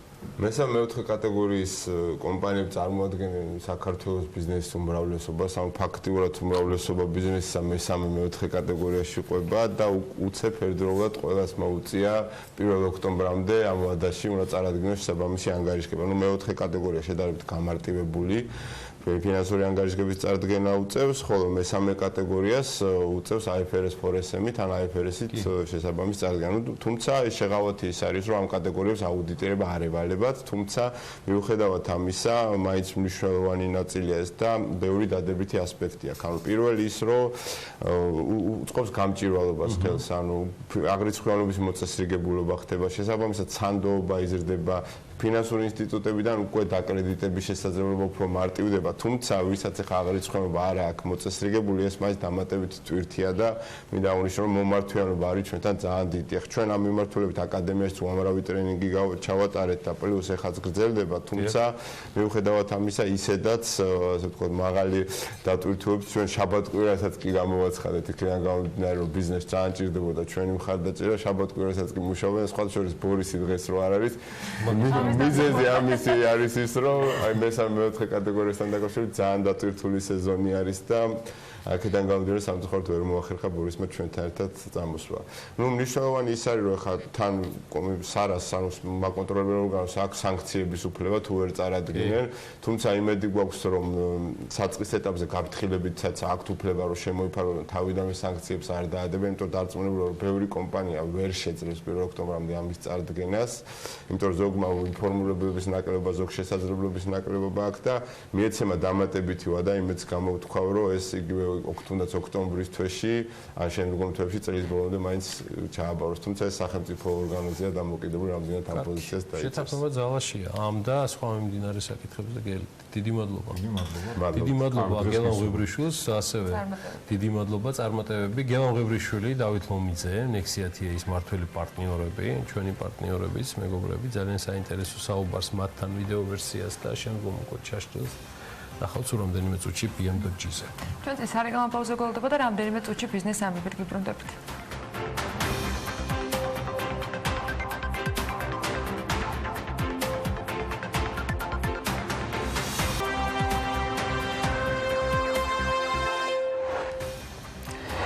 თვეში თბილისის ტრანსპორტის გენერალური გეგმა იარსებებს, რომელსაც ტენდერში გამარჯვებული დანიური კომპანია რამბოლი მოამზადებს დაახლოებით 1 წელიწადში კი თბილის 15 წლიანი სტრატეგიული დოკუმენტი ექნება, რომელიც მთლიანად ქალაქში მოძრავ ყველანაირ ტრანსპორტს მოიცავს.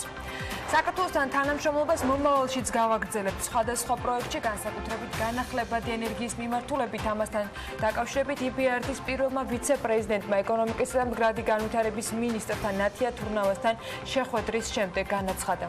2019 წლის აგვისტოში წინა თვესთან შედარებით საქართველოს კომერციული ბანკების მიერ ლარში გაცემული სესხების მოცულობა 323 მილიონი ლარით, ხოლო უცხოურ ვალუტაში გაცემული სესხები 13 მილიონი დოლარით გაიზარდა. 1 სექტემბრის მდგომარეობით ორივე ვალუტაში ერთად 29 მილიარდ 800 მილიონი ლარის სესხებია ბანკების მიერ გაცემული, საიდანაც უცხოურ ვალუტაში გაცემული სესხების წილი 55.7%-ში ადგენს. წინა წელს ეს მაჩვენებელი 55.9% იყო. საქართველოს ეროვნულ ბანკში მონეტარული პოლიტიკის კომიტეტის პირველი რიგარე შესხდომა დასრულდა კონკრეტული გადაწყვეტილებით. სებმა სხდომაზე მონეტარული პოლიტიკის გამკაცრებაზე მიიღო გადაწყვეტილება და რეფინანსირების განაკვეთი 9% პუნქტით 7.9%-მდე გაზარდა. ეს ნაბიჯი ინფლაციური მოლოდინების შემცირებას და ეროვნული ვალუტის სტაბილურობის შენარჩუნებას ისახავს მიზნად. განაკვეთის გაძვირებით იმ მოქალაქეებს, ვისაც სესხი ცვლად განაკვეთზე ჰქონდა მიბმული, სესხის მომსახურება შესაბამისად უძვირდებათ. კომიტეტის წინა სხდომაზე განაკვეთი ასევე 9% პუნქტით გაიზარდა. მონეტარული პოლიტიკის კომიტეტის შემდეგი სხდომა კი 23 ოქტომბერს არის ჩანიშნული. ეროვნული ბანკის გადაწყვეტილება რამდენ ადამიანს შეეხო საქართველოში, ეს საზოგადოება და ბანკებმა დაითვალეს. მათი ინფორმაციით 102,700 მომხმარებელს რეფინანსირების განაკვეთზე მიბმული სესხი გაუძვირდა. საერთო ჯამში კი 1 აგვისტოდან 1 სექტემბრამდე გაცემული სესხების რაოდენობა 4,400-ით არის გაზრდილი, ხოლო მთლიანი პორტფელი 5 მილიარდ 45 მილიონიდან 5 მილიარდ 300 მილიონ ლარამდე. საზოგადოება და ბანკებში მიაჩნიათ, რომ ეროვნულ ბანკს მონეტარული პოლიტიკის გამკაცრების დაწყება 24 ივლისის სხდომაზე შეეძლო, რაც მათივე შეფასებით ინფლაციაზე გაცვლითი კურსის ზეწოლა შეამცირებდა და რიგარში სხდომის ჩატარება საჭირო აღარ იქნებოდა. გუშინდელი ბანკთა შორისი ვაჭრობის შედეგად ლარი კიდევ გაუფასურდა. 1 ამერიკული დოლარის შეძენა დღეს 2 ლარად და 97 თეთრად შეგიძლიათ. ლარის მდგომარეობა საქართველოს ბანკის გენერალურმა დირექტორმაც შეაფასა. არჩილ გაჩეჩილაძის აზრით, დღეს ლარის გამყარებისათვის ქვეყანაში ყველანაირი ფუნდამენტური მიზეზია. გარდა ამისა, არჩილ გაჩეჩილაძე მიიჩნევს, რომ ეროვნული ბანკი აქტიურობს და ლარის მიმართ რწმენის დასაბრუნებლად ის ყველაფერს გააკეთებს. გვაჩნია, რომ საგარეო ეფექტები ლარის კურსთან მიმართებაში ისეთი არის, რომ წესით უნდა იყოს გამყარებული უფრო მნიშვნელოვნად. ანუ 2.7-ის პაგლებში 2.7-დან 2.8-მდე რო იყოს, ასე ვთქვათ, არანაირი საგარეო კუთხით ეს ზეწოლები არ იქნება ამ კუთხით რა. ანუ შეწონილი კურსი ტექნიკურად რო ვთქვათ, მიგვითითებს, რომ 2.7-დან 2.8-მდე უნდა იყოს. აქედან გამომდინარე, ეს ძირითადად არის ლარის რწმენა იმასთან მიმართებაში, რომ ეს ვთქვათ, ეს გამყარებისგან უნდა წავიდეს. ამ კუთხით მნიშვნელოვანი არის, რომ ეროვნულ ბანკმა გაამკაცროს მონეტარული პოლიტიკა ერთის მხრივ, მაგრამ კიდევ უფრო მნიშვნელოვანი არის, რომ ეკონომიკის მონაწილე სხვადასხვა მხარემ დაინახოს, რომ ეროვნული ბანკი აქტიურობს და გააკეთებს ყველაფერს, რაც მის ხელთ არის იმისთვის, რომ რწმენა ლარის მიმართ აღდგეს და გაძლიერდეს.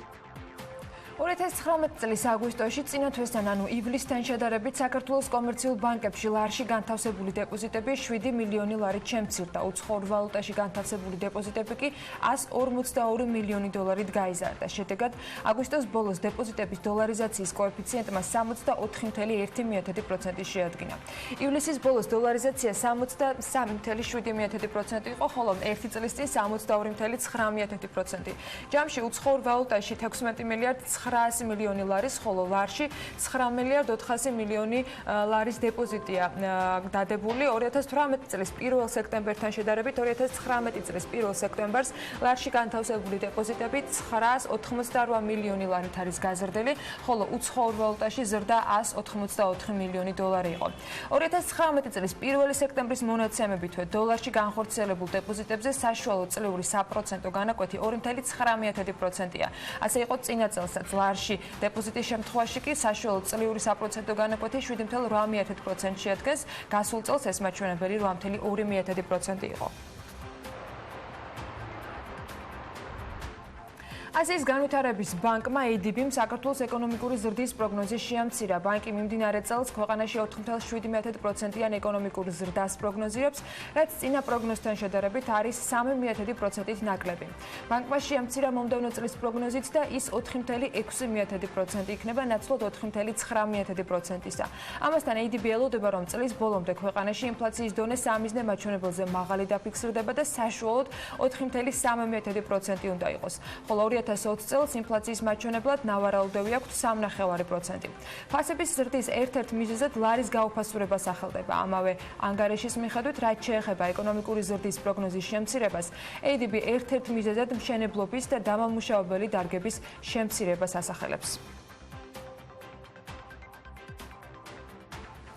სამშენებლო ნარჩენების უკანონო დაყრაზე კი ჯარიმები გაიზრდება. კანონში ცვლილების მომზადება კახაკალაძემ შესაბამის სამსახურს დაავალა. გუშინდელ მთავრობის ხდომაზე ის ამბობს, რომ მიუხედავად იმისა, რომ სამშენებლო ნარჩენებისათვის გამოყოფილი არის კონკრეტული ადგილები, ნაგავს ხშირად კომპანიები იქ ყრიან, სადაც სარიელ ადგილს პოულობენ.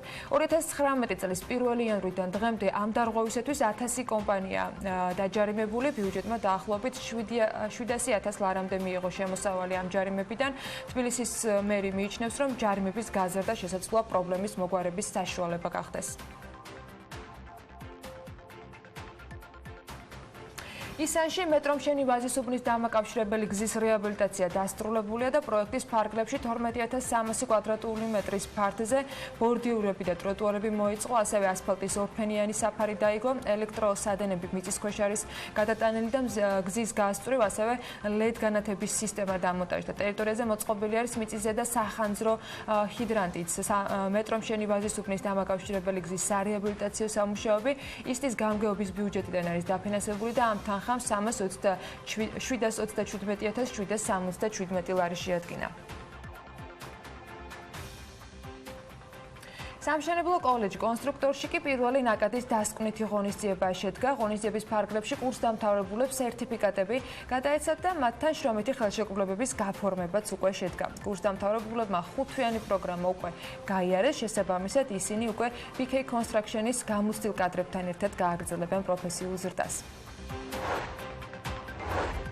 დეველოპერულმა კომპანიამ M-კვადრატი უძრავი ქონება სამშენებლო კოლეჯ კონსტრუქტორის პირველი ნაკადის დასკვნით ღონისძიებას უმასპინძლა.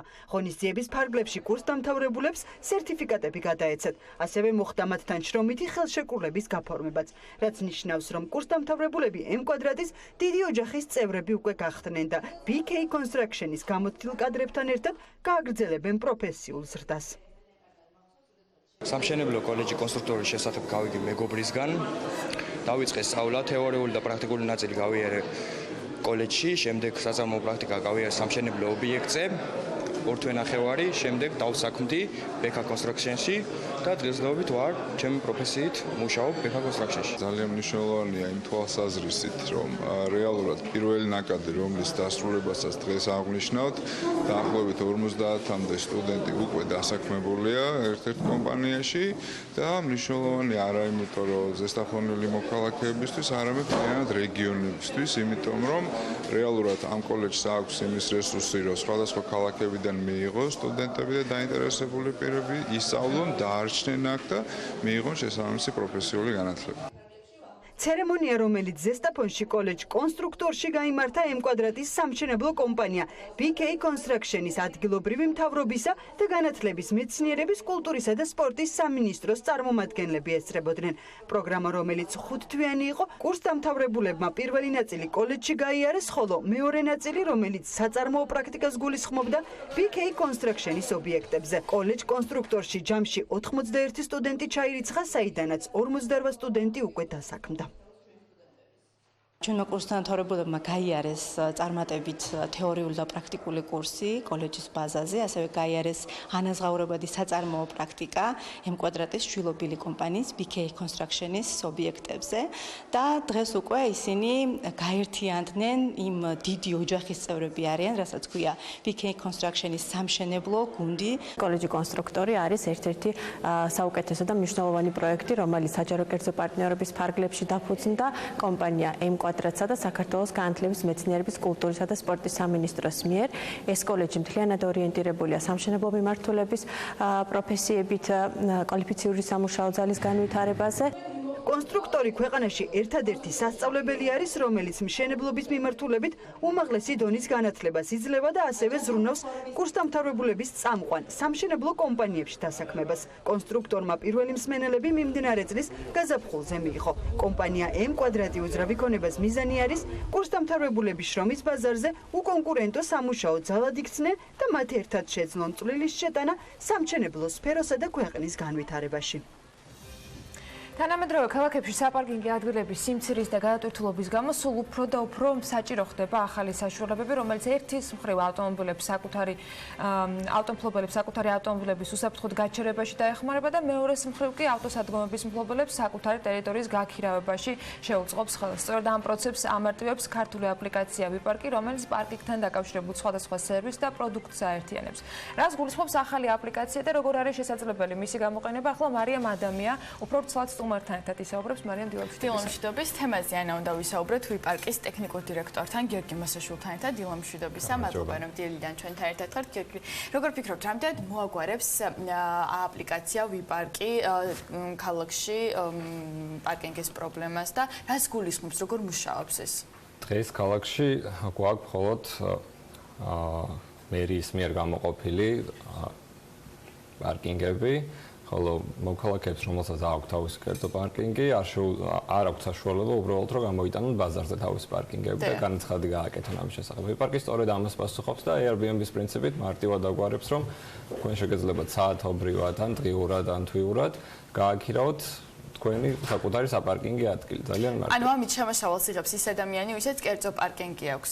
თუმცა რამდენად ყავთ მომხმარებლები, აქტიური მომხმარებლები და ზოგადად როგორ მუშაობს ეს პარკინგის გაქირავების სისტემა? ანუ უნდა დავრეგისტრირდე რომ პარკინგი ვიქირავ ან გავაქირავ თუ აი რას გულისხმობს ეს სისტემა? ვიპარკის სისტემა შეუძლებელია რეგისტრაცია, თქვენი საპარკინგი ადგილი უნდა დაარეგისტრიროთ. ან თუ ხართ მომხმარებელი და გსურთ რომ პარკინგი იქირავოთ, მაგ შემთხვევაში აუცილებელია რომ თქვენი ავტომობილი დაარეგისტრიროთ და ვიპარკი საშუალებას მოგცემთ რომ პარკინგის გამქირავებელი და ქირავებელი ერთმანეთთან დაკავშირდნენ, შესაბამისი ფინანსური ტრანზაქციას ავტომატურად განხორციელდეს და ორივე როგორც ვიცი ვიპარკი დაახლოებით 1 წლის წინ ჩაეშვა ქართულ ბაზარზე და ასე თუ ისე ფეხს იკიდებდა, თუმცა ახლა უკვე დაამატეთ რაღაც ახალი სისტემები, ახალი ფუნქციები. რას გულისხმობს ეს ახალი ფუნქციები და რამდენად იქნება მომხმარებლებისთვის ანუ ხელისშემწყობი ამ პარკინგის მიმართულებით, ან დროს რამდენად დაუზოგავს?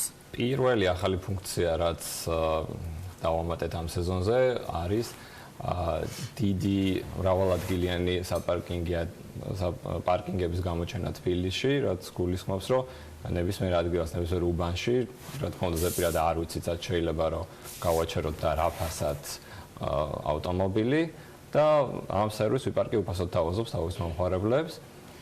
მეორე არის Airbnb-ის პრინციპი, რაც პირდაპირ გულისხმობს, რომ მომხმარებელი, როდესაც გააქირავებს თავის პარკინგს, ძალიან მარტივად მეწყვილე მომხმარებელი იპოვის შესაბამის საპარკინგო ადგილს. როგორია ღირებულება საშუალოდ?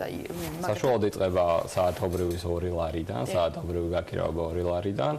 ყოველთვიური გაქირავება არის 69 ლარიდან წევით უკვე. თუმცა ალბათ მნიშვნელოვანი იქნება, რომ დივერსიფიცირება მოხდეს ფასის, უბრალოდ სხვაობების დაფიქსირება უბნების მიხედვით, დატვირთულობის მიხედვით, მათ შორის თქვა პიკურ საათებში და ასე შემდეგ. აი ბაზარი რა პრინციპით გაქვთ შესწავლილი, როგორ შეისწავლეთ, სად არის ყველაზე მოთხოვნადი, რომელი საათებია ყველაზე მოთხოვნადი და რანაირად გამოდის შემდეგ ფასი თუ იმ წუთის დატვირთულობით განისაზღვრება ეს ყველაფერი ვანდეთ ჩვენ მომხმარებლებს ეგრეთ წოდებულ პარკინგის გამქირავებლებს აქვთ საშუალება აუქციონის პრინციპით აპლიკაციაში მიმდინარე მომენტში შესთავაზონ შესაბამისად მაღალი ფასი თუ ისინი თვლიან რომ თავისი საპარკინგი ადგილი უფრო ძვირი ღირს იმ მომენტში და შესაბამისად ქირავებელსაც აქვს საშუალება რომ იქირავს ის პარკინგი, რომელიც მისთვის ხელსაყრელია, ხელსაყრელ ადგილას. ანუ თუ მაგალითად მე ვარ ვიპარკის მომხმარებელი, ვიყოთ ამ შემთხვევაში ჯერ როგორც გამქირავებელი,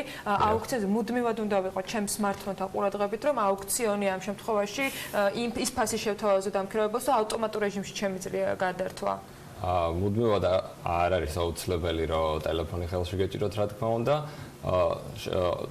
სთავაზობთ საგულისხმო ფასს, აპლიკაციას ხოლო თუ თქვენ მიხვდით რომ თქვენი მეზობელი უფრო ძვირად აქირავებს ასე ვთქვათ პარკინგს და აქირავდება თქვენ შეგიძლიათ რომ კარგი ინდივიდუალური პარკინგის ქირავების შემთხვევაში ჩემგან დაჯავშნილი პარკინგი ვთქვათ სხვამ რომ დაიკავოს ამაზე პასუხისმგებლობას აპლიკაცია როგორ იღებს ან რა ფორმით ხდება კომუნიკაცია იმიტომ რომ პარკინგი ხო ანუ ძალიან სწრაფი რეაგირების ვთქვათ კომფორტული იმიტომ უნდა იყოს რომ სწრაფად მოახერხო და იმიტომ აკეთებ ვთქვათ ჯავშანს რომ იმ წუთას არ დაკარგოთ რომ საპარკინგი ადგილის მოძებნაზე აი აქ ადამიანური ფაქტორი რამდენად საჭიროებს ჩართულობას ეს არის ჩვენი პარკის მეორე სერვისი, რაც სწრაფ პარკირების გასვლას გულისხმობს, არის როდესაც ადამიანი ათავისუფლებს პარკირს, შეუძლია ვიპარკის პლატფორმით განაცხადოს ბაზარზე, რომ გავდივარ ჩემი ადგილიდან, ხოლო იმ წუთას თუ არის მსურველი მომხმარებელი, რომელსაც სურს იქვე გაჩერებას, თავაზობს, რომ დაელოდოს გარკვეული საფასურის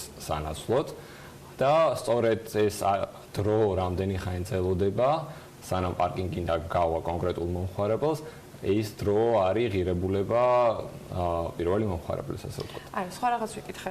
მე თუ მქონდა ჯავშანი გაკეთებული, ვიცი რომ უნდა წავიდე რაღაც კონკრეტული შეხვედრისათვის ერთ კონკრეტულ ადგილზე, წინასწარ გავაკეთე ჯავშანი პარკინგისათვის. მივედი და ადგილზე დამხვდა სხვა მანქანა, რომელსაც შესაძლოა ვიპარკი საერთოდ არ აქვს გამოყენებული. აი, ამ შემთხვევაში რა ხდება? ანუ ადგილზე საჭიროა თუ არა ადამიანი? კერძო პარკინგი, რა თქმა უნდა, კერძო პარკინგს, როდესაც აქირავებს მომხმარებელი, ის პასუხისმგებელია თავისი ადგილი დაახვედროს მეორე მომხმარებელს თავისუფალ. თუმცა თუ საერთო ეზოში, საერთო სამეზობლოში უნდა რომ გაუცვალოს ადგილი სხვა მომხმარებელს, ამ შემთხვევაში აუცილებელია რომ ადგილზე იყოს წოლი, რომელიც გავა პარკინგიდან და მეორე მძღოლს დაუთმობს. ყოფილა ესეთი შემთხვევა, როგორც აინამ თქვა, რომ მაგათაც შეუძენია და იქ ადგილი არ დახვედრილა და რას აკეთებთ ამ დროს?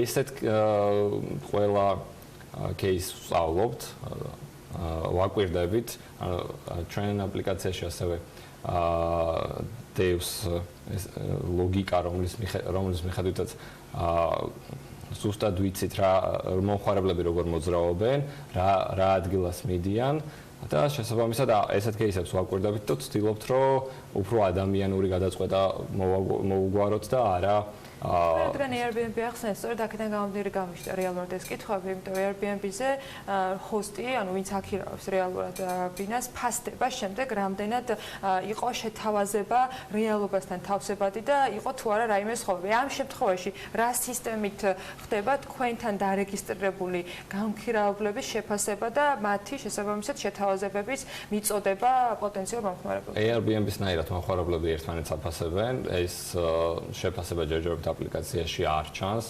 მხოლოდ იმ მიზეზის გამო, რომ არ არის საკმარისი აფასებენება. მომავალში რა თქმა უნდა გამოჩნდება, თუმცა არ არის ჯერჯერობით საკმარისად აკურატული არ არის ეს ინფორმაცია, რომ მეორე მომხმარებელს აპლიკაციაში უჩანდეს. ეს ჩვენი აზრია უბრალოდ. ხო, მე როგორც დამქირავებელმა უნდა ვიცოდე თუ არა კონკრეტული თქვათ პარკინგის, რამდენად სანდო შეიძლება იყოს, ან რამდენად შეიძლება შეესაბამებოდეს შემოთავაზებული სერვისი, ამ შემთხვევაში პარკინგი იმ განაცხადს, რასაც უყურებ რეალობასთან. დიახ, მართალი ბრალდებით, უნდა იცოდეთ აუცილებლად, თუმცა ეს ფუნქციონალი არ არის სამწუხაროდ დახვეწილი ამჯერად, შესაბამისად მომხმარებელს ამას ვერ ვთავაზობთ. თუმცა ანუ არის გეგმაში რომ სავარაუდოდ რევიუები დაემატოს და ყველამ დავინახოთ ვინ უფრო სანდო გამქირავებელია. არა მხოლოდ რევიუები, არამედ სურათებიც, ანუ ვიზუალური აღქმა 3D გამოსახულებაში, გაზომილებიან გამოსახულებაშიც ძალიან მნიშვნელოვანია ჩვენ ვფიქრობთ, რომ მომხმარებელმა ზუსტად იცოდეს ნავიგაციის ფუნქცია ძალიან კარგად მუშაობს ჩვენთან. თუმცა როგორც კი მომხმარებელი მიდის საპარკინგო ადგილთან, მაინც უჭირს აღქმა, რომელი პარკინგია მისთვის განკუთვნილი. სწორედ ამიტომ გვინდა რომ დავამატოთ ვიზუალური აღქმის ფუნქციონალი და შესაბამისად ეგრეთ წოდებული რევიუები რაც არის ამ ფუნქციას გაამარტივებს. ფიქრობთ რომ შეიძლება თქვენ გქონდეთ რაიმე ფორმით ბიზნესის ისეთი გაფართოების თქვათ სურვილი, რომ თავად შექმნათ საპარკინგო ადგილები, რომელიც შესაბამისად ყველა ამ აპლიკაციასთან შესაბამის კრიტერიუმს თქვათ დააკმაყოფილება და იქნება იქ დანომრილი თქვათ ადგილები, რომელიც მარტივად იქნება აღსაქმელი, იქნება უბნების მიხედვით განაწილებული. თქვენ საკმაოდ დიდი ბაზა უნდა დაგიგროვდეთ რაღაც პერიოდის გათვალისწინებით, სადაც მოთხოვნადი არის პარკინგი და სადაც საჭიროება რეალურად არსებობს. გეგმაში მსგავსი გაქვთ? დიახ, პირველ ეტაპზე ვაპირებთ, რომ დიდ ივენთებზე, სადაც ბევრი ხალხი მიდის, მათთვის გავაკეთოთ ესეთი ვიპარკის კომფორტული სერვისი, რამოდენიმე ვიპარკის ადგილი იქნება, სადაც შეძლებენ, რომ გარკვეულ ფასად დაიქირავონ ადგილი. ეს იქნება VIP მომსახურება ვიპარკისგან, რომელსაც მაღალ ფასად გაუწევს. თუმცა ამის საჯაროდ გაფართოვებაც თუ თქვათ ღონისძიება მიმდინარეობს რუსთაველის გამზირზე, აი სად შეიძლება თქვენ ტერიტორია იქირავოთ, რომ მე გადააქირავოთ პოტენციალურად? ჩვენ ტერიტორიას არ ვიქირავთ, ეს იქნება ძღოლებს ქირავთ, რომელიც მანქანების მომსახურებას გავწევთ. მომხმარებლების კერძო პარკინგები იქნება, სადაც ვიპარკი დააკმაყოფილებს ყველა იმ კრიტერიუმს, რომელსაც თავის სერვისში გულისხმობს და თავის ხარისხში გულისხმობს. ამჯერად, რადგან გამქირავებლები ბევრნი არიან და ვიპარკის გუნდი პატარაა, ვერ უზრუნველყოფთ იმას, რომ ხარისხი ყველასთან იყოს მაღალი. ეს თქვენ რაც ჩამოთვალეთ აქამდე კრიტერიუმები, ეს ყველაფერი რომ დავაკმაყოფილოთ. ამიტომ ვფიქრობთ, რომ ისეთ გადატვირთულ მომენტებში, როდესაც არის დიდი ღონისძიება, ამ შემთხვევაში კონკრეტულ ადგილას ჩვენი სერვისი დავახვედროთ აუცილებლად სრულად გამართული. მხარდაჭერას თუ გრძნობს სახელმწიფოს მხრიდან ან კერძო სექტორისგან, რომ განვითარდეს და აი ეს კრიტერიუმები და პრობლემები რაც გაქვთ დღეს, ეს დაიხვეწოს დროთა განმავლობაში. მერიასთან გვაქვს ასეთი მოლაპარაკება, რომ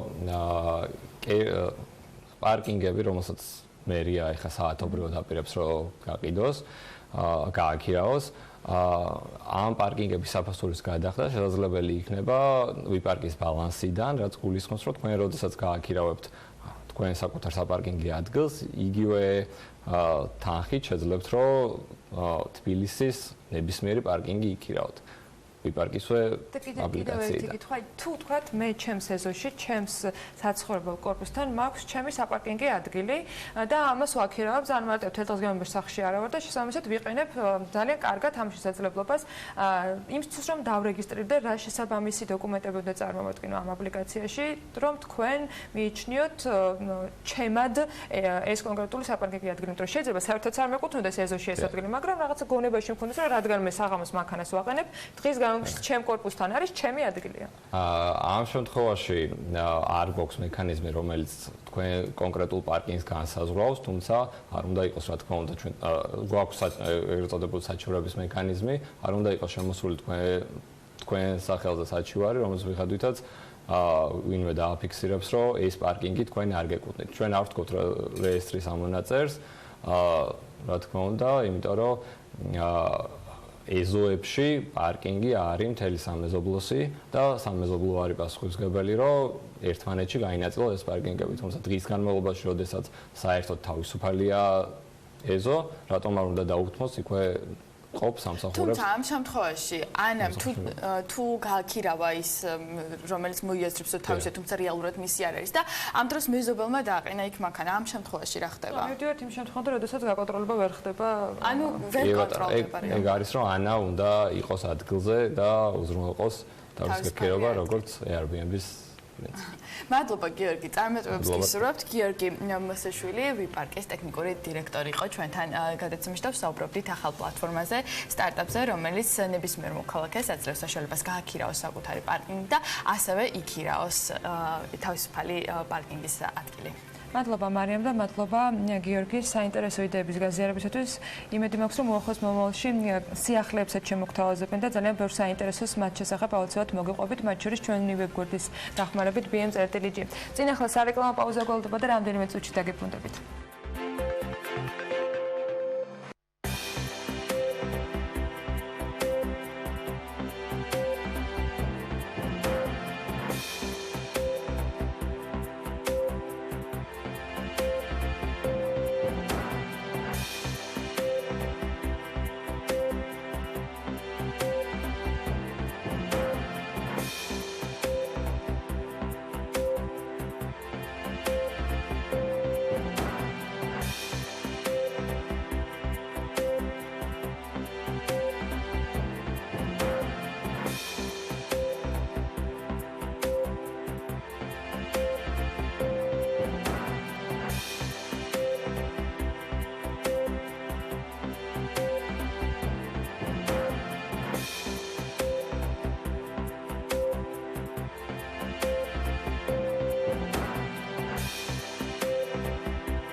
რამდენიმე დღეში საქართველოს პასუხისმგებელი ბიზნესის კონკურსი Meliora 2019 განცხადების მიღებას დაასრულებს. პროექტის შესახებ ჩვენი მაყურებელი იმედი უკვე კარგად არის ინფორმირებული და მაინც მოკლედ გეტყვით, რომ კონკურსი Meliora გამოავლენს და აჯილდოებს საქართველოში მოქმედ იმ კომპანიებს, რომლებიც ახორციელებენ სამაგალითო, საინტერესო და მნიშვნელოვან პროექტებს და ინიციატივებს კორპორატიული სოციალური პასუხისმგებლობის სფეროში.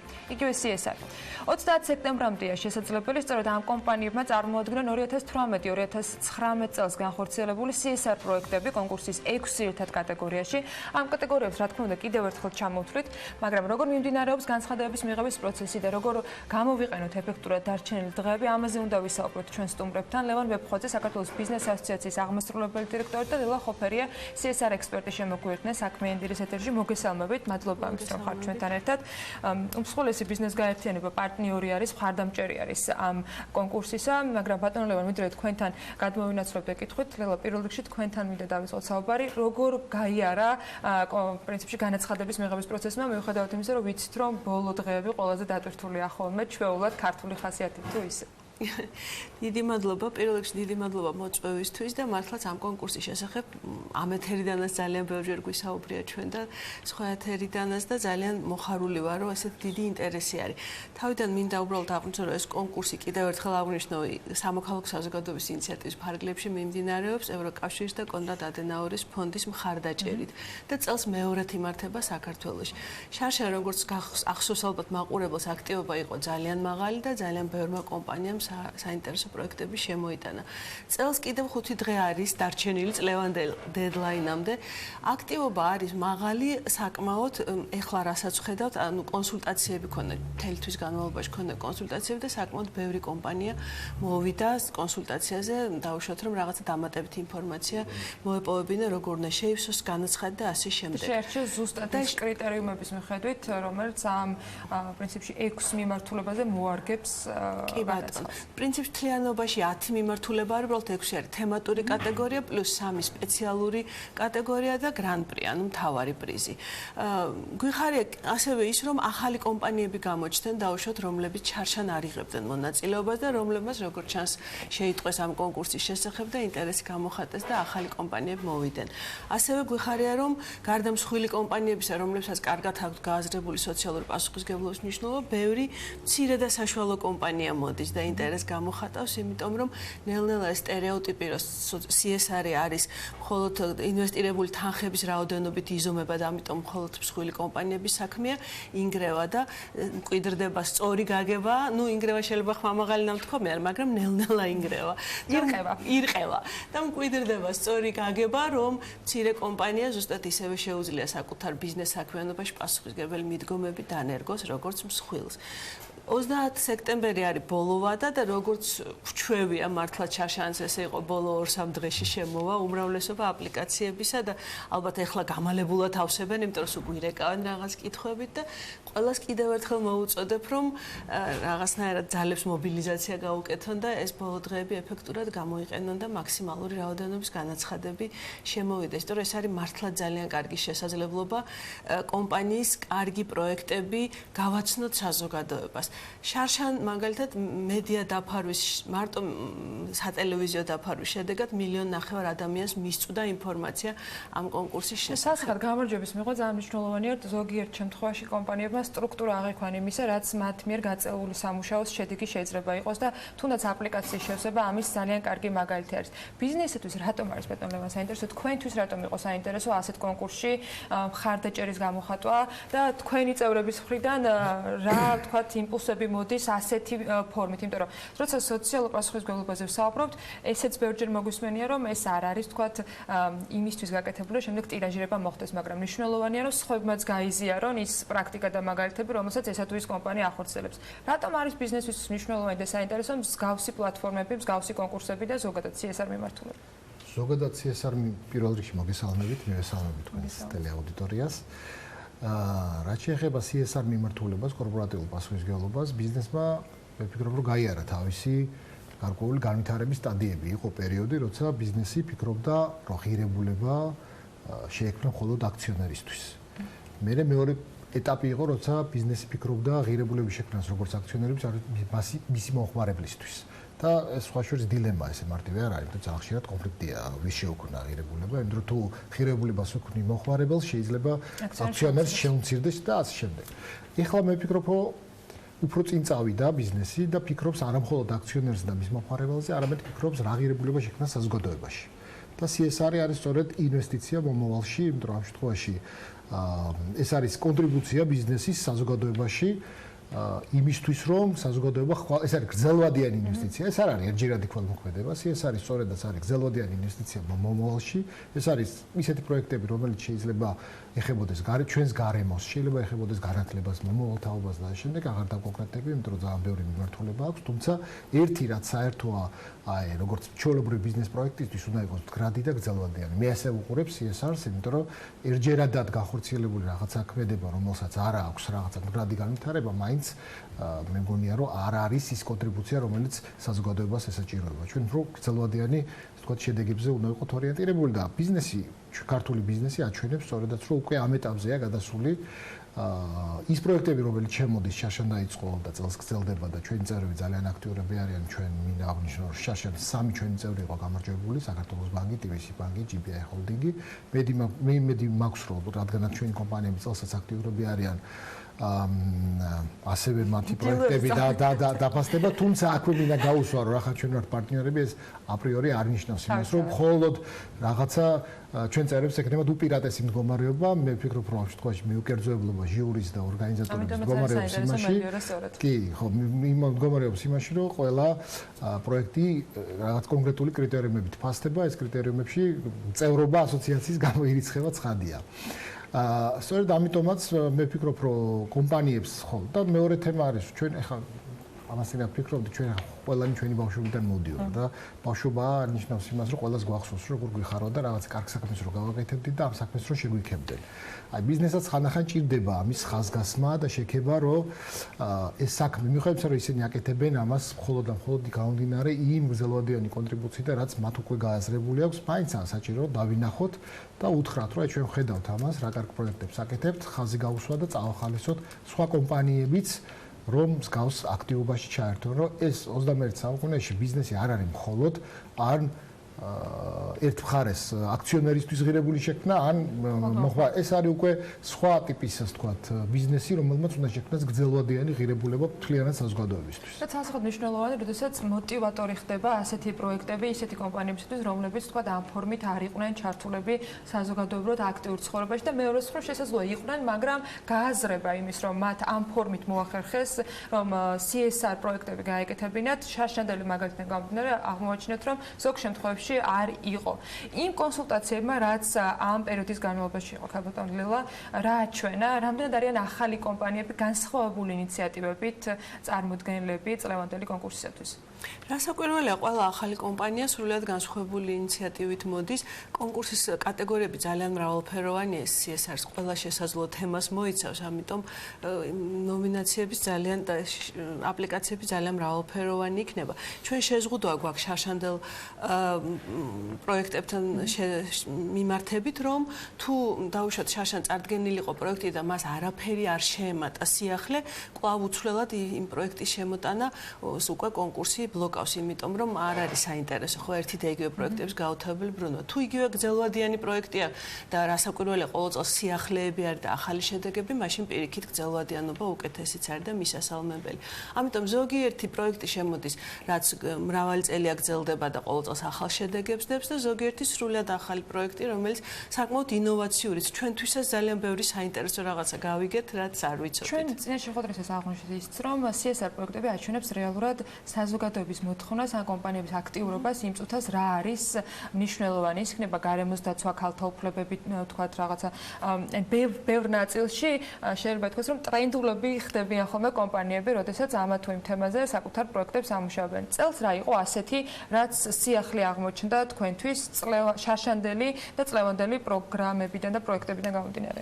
იცით, ამაზე ალბათ ჯობია ვისაუბროთ, როდესაც დასრულდება განაცხადების შემოტანა, იმიტომ რომ ყველა ვინც აპირებს განაცხადის შემოტანას, ცხადია ჩვენთან კონსულტაციაზე არ მოსულა და ამიტომ შეიძლება ჩვენი ყურადღების მიღმა ჯერჯერობით ძალიან ბევრი საინტერესო პროექტია, რომელიც მზადდება შემოსატანად და აი 30-ის შემდეგ უკვე ზუსტად გვეცოდინება რა სიახლე გვაქვს დაუშვათ თემატურად და შინაარსობრივად შემოსული პროექტების თვალსაზრისით. იმედი მაქვს, რომ ამასაც აუცილებლად გავუზიარებთ ჩვენს მაყურებლებს. დიდი სიამოვნებით. გისურვებთ წარმატებას, ბატონებო, თქვენი გაერთიანების წევრებსაც უსურვებთ წარმატებას და რა თქმა უნდა, ჯამში ყველა იმ პროექტს, რომელიც Meliora 2019-ში გეგმავს, რომ მონაწილეობა მიიღოს 30 სექტემბრამდე არის ბოლო ვადა და კიდევ ერთხელ შევახსენებთ ბიზნესებს, რომ ვინც დაინტერესებული არიან ამ კონკურსში მონაწილეობით, აუცილებლად უნდა გამოიყენონ ეს დღეები იმისათვის, რომ მათ მიერ განხორციელებული CSR პროექტები დარეგისტრირდეს და შემდეგ უკვე შეფასებას დაველოდებით, რომელსაც აუცილებლად გაუზიარებთ ჩვენს მაყურებლებს. მადლობა სტუმრობისათვის ლევან მეფხვაძეს, საქართველოს ბიზნეს ასოციაციის აღმასრულებელ დირექტორს და ლელა ხოფერიას, CSR ექსპერტს მას ბიზნობდით საქმიანი დილის ეთერში. ახლა რეკლამაზე უნდა გავიდეთ და ეთერში დაბრუნებისთანავე შემოგთავაზებთ მთავრობის სხდომის იმ ნაწილს, რომელიც მედიისთვის ღია იქნება, დაგველოდეთ.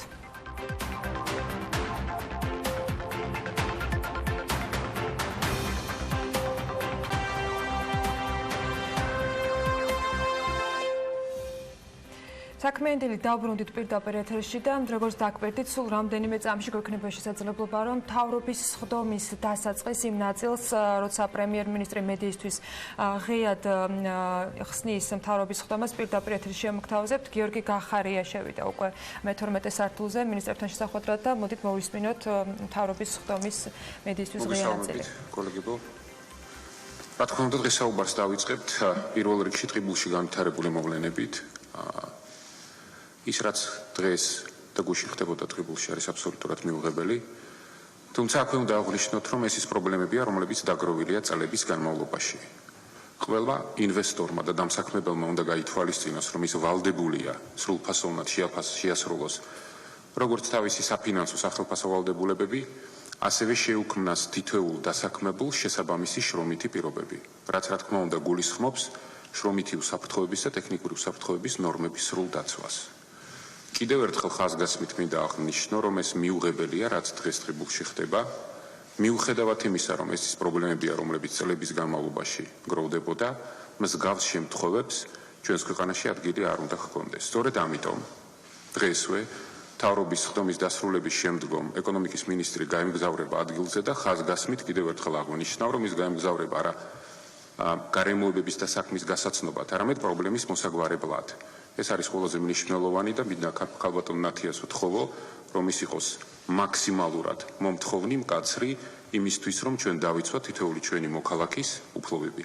რა თქმა უნდა, ჩვენ ბევრს ვაკეთებთ და გავაკეთებთ შემდგომშიც, მომავალშიც ბიზნესის დამსაქმლების ინტერესების დასაცავად, ყოველთვის იქ, სადაც ამის საშუალება გვექნება დაუდგებით ბიზნეს გვერდით, თუმცა დამსაქმებელმა და ბიზნესმა ყოველთვის უნდა გაითვალისწინოს ჩვენი მოქალაქის სოციალური ვალდებულებები, პასუხისმგებლობა და სრულად შეასრულოს ის.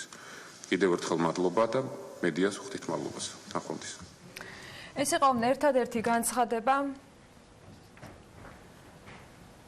ეს იყო ერთადერთი განცხადება, რომელიც გიორგი გახარიამ მთავრობის ხდომის დაწყების ეს გააკეთა. პრინციპში წინასწარ ადვილი საპროგნოზო იყო, რომ და ჩვენ თქვით კიდეც გადაცემის დასაწყისში, რომ სწორედ ამ თემაზე იქნებოდა მშენებლობა დღევანდელ მთავრობის ხდომაზე. მე შეგახსენებთ აქვე, რომ 27 სექტემბრიდან ხელფასების გაცემის დაწყებასთან დაკავშირებით იყო წინასწარ მოლაპარაკებები.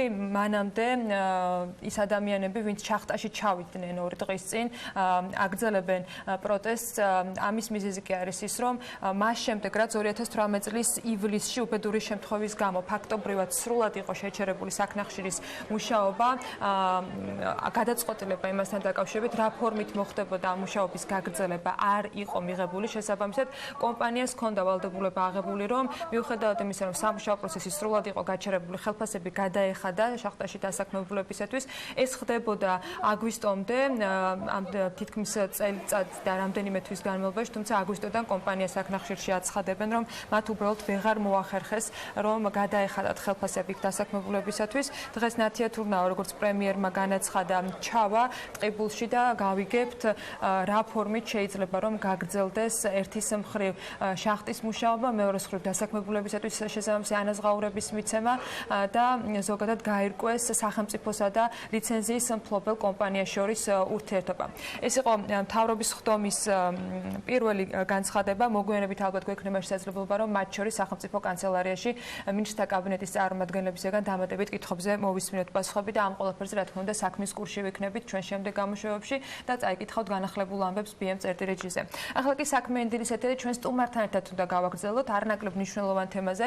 გუშინ საქართველოს ეროვნულ ბანკში მონეტარული პოლიტიკის კომიტეტის პირველი რიგარეშე სხდომა გაიმართა ზოგადად ეროვნული ბანკის ისტორიაში და სრულად გამართლდა ფაქტობრივად ის მოლოდინი, რაც საინვესტიციო და საფინანსო სექტორისაგან არსებობდა. ეროვნულმა ბანკმა გუშინ მონეტარული პოლიტიკის განაკვეთი 9% პუნქტით 7.9%-მდე გაზარდა. ეს ნაბიჯი ქვეყანაში ინფლაციური მოლოდინების შემცირებით და ეროვნული ვალუტის სტაბილურობის შენარჩუნების მიზნით ახსნეს. განაკვეთის გაძვირებით იმ მოქალაქეებს, ვისაც ცესხი ცვლად განაკვეთზე ჰქონდა მიბმული, ცესხის მომსახურება გაუძვირდათ. შეგახსენებთ აქვე იმასაც, რომ ოქტომბერში კიდევ ერთი სხდომა უნდა გაიმართოს. რამდენად არსებობს მოლოდინი იმისა, რომ განაკვეთი კიდევ გაიზარდებოდა ეროვნული ბანკი გადახედავს კიდევ დღეს არსებულ საპროცენტო განაკვეთს. ამაზე დავიწყებთ საუბარს ჩვენ სტუმართან ლაშა ქავთარაძე, გალტენტაგარტის ეკონომისტის შემოგვიერთდა საქმიანი დილის ეთერში. ლაშა, მოგესალმებით, მადლობა რომ ხართ ჩვენთან ერთად. პრინციპში პროგნოზი იმასთან დაკავშირებით, რომ გუშინდელი გადაწყვეტილება იქნებოდა ისეთი, როგორიც იყო, ძალიან ბევრისგან მოვისმინეთ, მათ შორის თქვენ იყავით ერთი ადამიანი, რომელიც ამბობდა, რომ საერთოდ 9% პუნქტით მოხდებოდა გაზრდა, მაგრამ რა იქნება ოქტომბერში, ეს არის კიდევ საინტერესო და რა ეფექტი ექნება იმ გადაწყვეტილებას, რომელიც გუშინ ეროვნულმა ბანკმა მიიღო. ამით მინდა რომ დავიწყოთ ჩვენი საუბარი. მოგესალმებით კიდევ ერთხელ. შეგახსენებთ, რომ წლის დასაწყისში მონეტარული პოლიტიკის განაკვეთი იყო 7%, შემდეგ ასე ვთქვათ, წლის პირველ ნახევარში 6.5%-ამდე შემცირდა, ხოლო ეხლა განვითარებული მოვლენები ივლისიდან მოყოლებული, რომელიც გამოიხატება იმაში, რომ ლარის კურსი არის მეტისმეტად გაუფასურებული. ამის საფუძველზე ეროვნულმა ბანკმა მიიღო გადაწყვეტილება, რომ თანდათანობით გაემკაცრებინა მონეტარული პოლიტიკა. და გუშინ რიგარეშე სხდომაზე 7.5% გახდა მონეტარული პოლიტიკის განაკვეთი. ეს განპირობებული იყო შემდეგი გარემოებების გამო. პირველი ის, რომ ლარის მეტისმეტად გაუფასურება უკვე გადავიდა ინფლაციაში და დაახლოებით ჩვენი შეფასებით ეს არის 1% პუნქტამდე და მეორე ასე ვთქვათ ეს რიგარეშე სხდომის მოწვევა ასევე განპირობებული იყო იმით რომ 23 სექტემბერს პარლამენტში წარდგენილი იქნა 2019 წლის ბიუჯეტის კანონის ცვლილების პროექტი, სადაც ასე ვთქვათ გარკვეული ცვლილებები არის და ეს ცვლილებები ასე ვთქვათ უკავშირდება იმას, რომ ვთქვათ საგარეო დაფინანსებაში გვაქვს 60 მილიონით შემცირება ზესხის, ხოლო 400 მილიონით იზრდება დაახლოებით სახაზინო ვალდებულებები, ამას უარყოფითი გავლენა აქვს გარკვეულწილად იქიდან გამომდინარე, რომ როდესაც უცხოეთიდან შემოდის ის თანხა, ლარზე დადებითად მოქმედეს, მაგრამ როდესაც შიდავალს ვიღებთ და იმ მაგალითად საგარეო სეხს ვამცირებთ, ამას უარყოფითი გავლენა აქვს და იმისათვის, რომ აი ეს განეიტრალებული ყოფილიყო, ეს იყო ერთ-ერთი დამატებითი მიზეზი იმისა, რომ ეროვნულმა ბანკმა რიგარეშე სხდომა გამართა და ეს არის ჩვენი შეფასება. ეს 9% პუნქტი საკმარისი იქნება სწორედ ამ განეიტრალებისათვის, რომელიც მათ შორის 2.66-დან 2.97-ზე გადაწერილი 2019 წლის ბიუჯეტს იმ პრობლემებს მოუხსნის, რაც ახლა თქვენ ჩამოთვალეთ? ლარის გაცვლით კურსზე ამჟამად დამატებითი ზეწოლა ისე მომდინარეობს იქიდან, რომ სესხების გალარება ხდება, ვისაც აქვს დოლარში, ისე ეს პროცესი არ დასრულებულა, ივლისიდან მოყოლებული და ამას ხედავთ უკვე მონაცემებში, სესხების დოლარიზაცია არის შემცირებული, მაგალითად აგვისტოს მონაცემით 55.5% არის, იყო 56.4%. მაგრამ დეპოზიტების ნაწილში გვაქვს ისე უცხოური ვალუტის ზრდა უფრო დიდი. დეპოზიტების ესეც არ დასრულებულა, ვისაც აქვს მაგალითად ლარის დეპოზიტი, ის გადადის დოლარში და როდესაც ეს პროცესი ამოიწურება, უკვე მონეტარული პოლიტიკის განაკვეთი იმ დონეზე არის, რომ ლარის კურსი, ასე ვთქვათ, გამყარებისკენ უნდა წავიდეს აუცილებლად.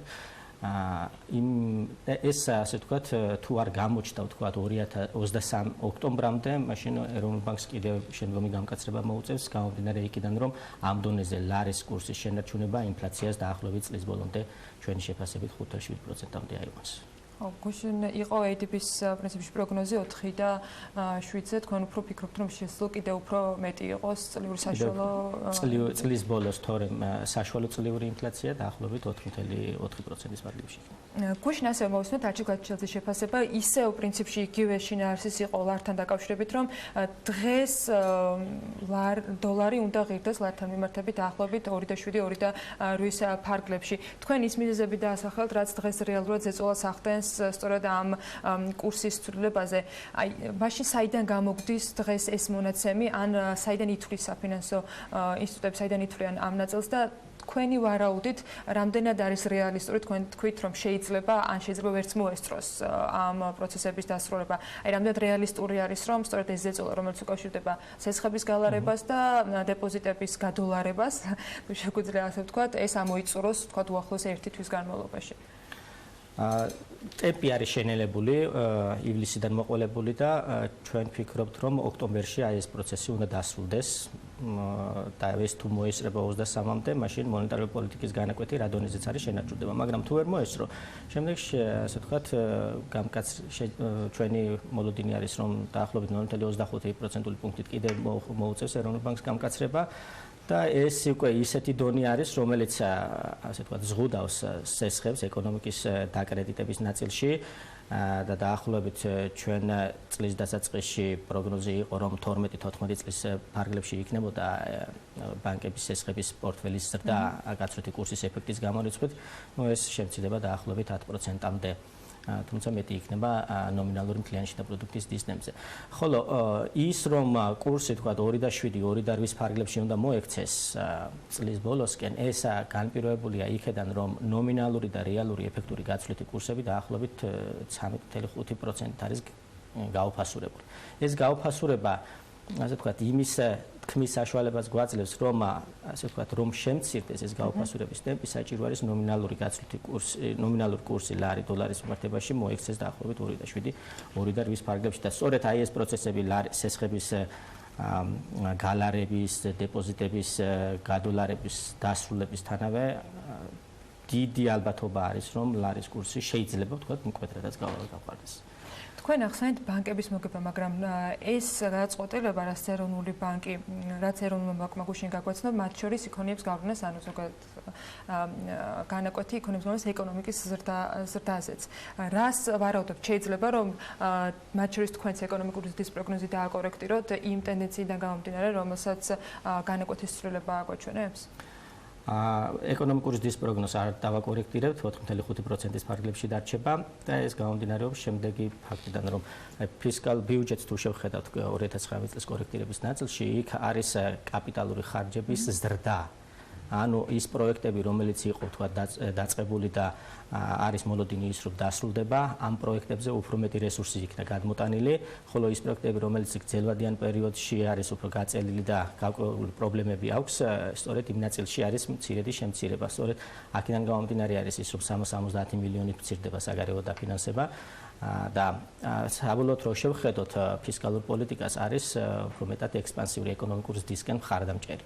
ხოლო აი ეს ასე ვთქვათ ის რაც 2019 წლის თავდაპირველ ვარიანტში იყო, იმაზე უფრო მეტი არის ახლა კაპიტალური ხარჯები, თუმცა ეს იმას თქმის საშუალებას არ გვაძლევს, რომ ბიუჯეტის დეფიციტი იზრდება, ბიუჯეტის დეფიციტი ისევ 2.6%-ის ფარგლებში არის მოსალოდნელი და საბოლოოდ რომ შევაჯამოთ, ფისკალურ პოლიტიკიდან გვაქვს ეკონომიკაზე, ასე ვთქვათ, ეკონომიკის ზრდაზე მხარდაჭერი პოლიტიკა, ხოლო მონეტარული პოლიტიკა იქნება ცოტათი გამკაცრებული, რაც შეანელებს, მაგრამ ეს მიმდინარე წელზე არ იმოქმედებს, გარკვეული ეფექტი ამას ექნება 2020 წლის პირველ ნახევარში, თუმცა ასევე ჩვენ მოველოდებით, რომ 2020 წლის პირველ ნახევარში გამკაცრებული მონეტარული პოლიტიკა თანდათანობით გამოვა, დაიწყება შერბილება და დაუბრუნდება ჩვენი მოლოდინებით 7%-ს. ეროვნულმა ბანკმა ამ და წინა რელისშიც სრულად ახსნა გადაწყვეტილების მიზეზები, მაგრამ მათ შორის, როდესაც გუშინ ეს გადაწყვეტილება გამოქვეყნდა, რამდენიმე ორგანიზაციისაგან მოვისმინეთ და ვნახეთ, რომ იყო შეფასება, რომ ეროვნულ ბანკს შეეძლო ივნისშიც მიიღო გადაწყვეტილება მონეტარული პოლიტიკის გამკაცრებასთან დაკავშირებით. ამაზე ეროვნულ ბანკს თავისი არგუმენტები აქვს, მათ შორის ინფლაციაში, რომ 8% პროცენტული პუნქტი იყო თამბაქოს აქციზის თქვათ წილი და ეს ინფლაციაზე არ აისახებოდა, თქვენი გადმოსახედიდან რამდენად შეიძლებოდა რომ რიგარი შესხდომა აგვერიდებინა მარტივად თავიდან ეროვნულ ბანკში? ნუ იმ გადმოსახედიდან რა მონაცემებიც ჰქონდა, მაკროეკონომიკური მონაცემები, ივლისში არ იყო ამის საჭიროება, რომ მონეტარული პოლიტიკა გამკაცრებულიყო. რატომ? იყო მაგალითად მოლოდინი, რომ ტურიზმიდან შემცირდებოდა, თქვათ, შემოსავლები და ეხლა უკვე რაც ფაქტი გვაქვს, ივლისი-აგვისტოს ჯამურად დაახლოებით 100 მილიონის ფარგლებში არის ეს შემცირება, მაგრამ მეორე მხრივ ჩვენ გვაქვს გაუმჯობესება სავაჭრო ბალანსში. იმპორტი მცირდება დაახლოებით 4%-ით, ექსპორტი იზრდება დაახლოებით 12%-ით და ეს ჯამში ამცირებს დაახლოებით 14%-მდე სავაჭრო დეფიციტს და თუ ჩვენ მაგალითად სავაჭრო დეფიციტს ავიღებთ ასევე ფულად გზავნილებს, რომლის ზრდის ტემპი საკმაოდ ნორმალური არის, 8%-ის ფარგლებში არის და ამას დავამატებთ აგრეთვე ტურიზმის შემოსავლებს, აი ამ 8 თვეში რაც მივიღეთ, რომელშიც ზრდა არ გვაქვს, მაგრამ არის ნორმალური ციფრები, 2.2 მილიარდი გვაქვს. ამ ყველაფერს თუ დავაჯამებთ და შევადარებთ გასული წლის ისევ 8 თვის ანალოგიურ მონაცემებს, გვაქვს 600 მილიონით გაუმჯობესება. ამიტომ ასე ვთქვათ, ივლისშიც ჩანდა ეს, რომ მეტი იყო სავაჭრო ბალანსის გაუმჯობესების რიცხვი გადაწონი და ტურიზმიდან მიღებული შემოსავლების დანაკილს და ეს იყო ერთ-ერთი, ასე ვთქვათ, მნიშვნელოვანი მიზეზი იმისა, რატომაც ეროვნულმა ბანკმა არ გაამკაცრა ივლისში მონეტარული პოლიტიკა. მაგრამ შემდგომ, როდესაც უკვე ეს მოლოდინებში, უარყოფით მოლოდინებში გადაიზარდა და საზოგადოებამ აიტაცა, რომ კურსი შეიძლება კიდევ და კიდევ გაუფასურდეს და დაზღვევის მიზნი დაიწყეს სესხების გალარება, დეპოზიტების გადოლარება და ასე შემდეგ, ამას შექმნა უკვე მეორე ტალღა ზეწოლის გაცვლით კურსზე და ეს ტალღა დღემდე გრძელდება. ეს პროცესი დღემდე გრძელდება და რა თქმა უნდა ეს არ შეიძლება ხო უსასრულოდ გაგრძელდეს, ამოიწურება და შემდეგ ამის ყველანაირი რესურსი არის, მათ შორის მაკროეკონომიკური ყველაზე მნიშვნელოვანი რა არის? მიმდინარე ანგარიშის დეფიციტი იქნება საქართველოში ერთ-ერთი ყველაზე ისტორიის მანძილზე ყველაზე დაბალ ნიშნულზე მიმდინარე წელს დაახლოებით. ამაზე საერთაშორისო ინსტიტუტებისგანაც მივიღეთ ქება შეიძლება. და ეს არის ასე ვთქვათ ის მნიშვნელოვანი განმაპირობებელი ფაქტორი, რატომაც გაცვლითი კურსი უნდა იყოს უფრო მყარი, მნიშვნელოვნად გამყარებული 2020 წელს. მადლობა საინტერესო ანალიზისათვის და მიმოხილვისათვის ჩვეულად. ლაშა ქავთარაძეს მასპინძლობდით საქმიანი დილის ეთერში. ახლა უკვე მარია ადამია უნდა შემოგვიერთდეს სტუდიაში. China Development ინსტიტუტის ექსპერტებმა მსოფლიოში უმსხვილესი ფინანსური ცენტრების სია შეადგინეს, ანუ ქალაქები, სადაც ყველაზე მეტი საფინანსო ტექნოლოგიური კომპანიაა თავმოყრილი. რეიტინგის შედგენისა 3360 რესპონდენტი გამოიკითხა და სხვადასხვა ქვეყნიდან ჯამში 5 ადგილი გამოიკვეთა. წამყვანი პოზიციები კი აზია წყნარი ოკეანის რეგიონს უჭირავს. სად არის ყველაზე მეტი უმსხვილესი კორპორაცია განთავსებული და რა გამოიკვეთა კვლევის შედეგად? მარიამ მიგვეტყვის, მარიამ კიდევ ერთხელ მოგესალმები. დილამშვიდობის კიდევ ერთხელ ერთ-ერთი მთავარი პირობა იმისათვის რომ ბიზნესი იყოს წარმატებული, ან ალბათ დამეთანხმების საჭიროა მისი დაწყებისას სწორი დრო და რაც მთავარია სწორი ადგილის შეერჩეს, ამიტომაც ინვესტორები ყველაზე ხშირად ბიზნესის დაწყებისას თუ განვითარების მიზნით არჩევანს ჩინეთის დედაქალაქზე პოლიტიკურ, საგანმანათლებლო და კულტურულ ცენტრზე პეკინზე აჩერებენ, რომელიც ბოლო წლებში სულ უფრო და უფრო ირგებს სამეწარმეო საქმიანობის ლოკომოტივის როლს და ინვესტიციებს იზიდავს. მიუხედავად იმისა, რომ რეალურად მთავარ ეკონომიკურ ცენტრად ჩინეთში შანჰაი და ჰონკონგი მიიჩნევა, მაინც პეკინი მსოფლიოში ყველაზე მეტი საფინანსო და ტექნოლოგიური კომპანიის სამშობლოა. მას კი შანჰაი მოსდევს ჩინეთის ფინანსურ და სავაჭრო ცენტრს ძლიერი კავშირები აქვს ცენტრალურ მთავრობასთან და კონტინენტური ჩინეთის სხვა რეგიონებთან. ამასთან მიმზიდველია ასევე ძლიერი ტექნოლოგიური ბაზითაც, ხოლო შანჰაის საფონდო ბირჟა თანამედროვე და გავლენიანი ინვესტორების მთავარი მოედანია. ამ და კიდევ სხვა არაერთი მიზეზის გამო ქალაქი დროთა განმავლობაში სულ უფრო მეტი ინვესტორს იზიდავს მთელი მსოფლიოდან. საინტერესოა კი ვახსენეთ ნაწილობრივ, მაგრამ ჩინური ქალაქების გარდა სხვა რეგიონი თუ მოხვდა ზოგადად ამ სიაში. ანა გარდა ჩინეთისა ინვესტორთა წრეებში ერთ-ერთი მომგებიანი და პრესტიჟული ადგილი ნიუ-იორკია, რომელიც არა მარტო ამერიკის შეერთებული შტატების, არამედ მთელი მსოფლიოს ფინანსური ცენტრია, ამიტომაც აქ შეხვდებით ისეთი კომპანიების, კორპორაციების შტაბ-ბინებს, როგორებიც არის მაგალითად Citi Group, JP Morgan Chase, American International Group, Goldman Sachs და Morgan Stanley და ასე შემდეგ. ნიუ-იორკი კი ერთადერთი ამერიკული ქალაქია ხუთაულში, რადგან სუბიექტური თუ ობიექტური მიზეზების გამო დანარჩენი ყველა რეიტინგში ჩინური ქალაქი დასახელდა.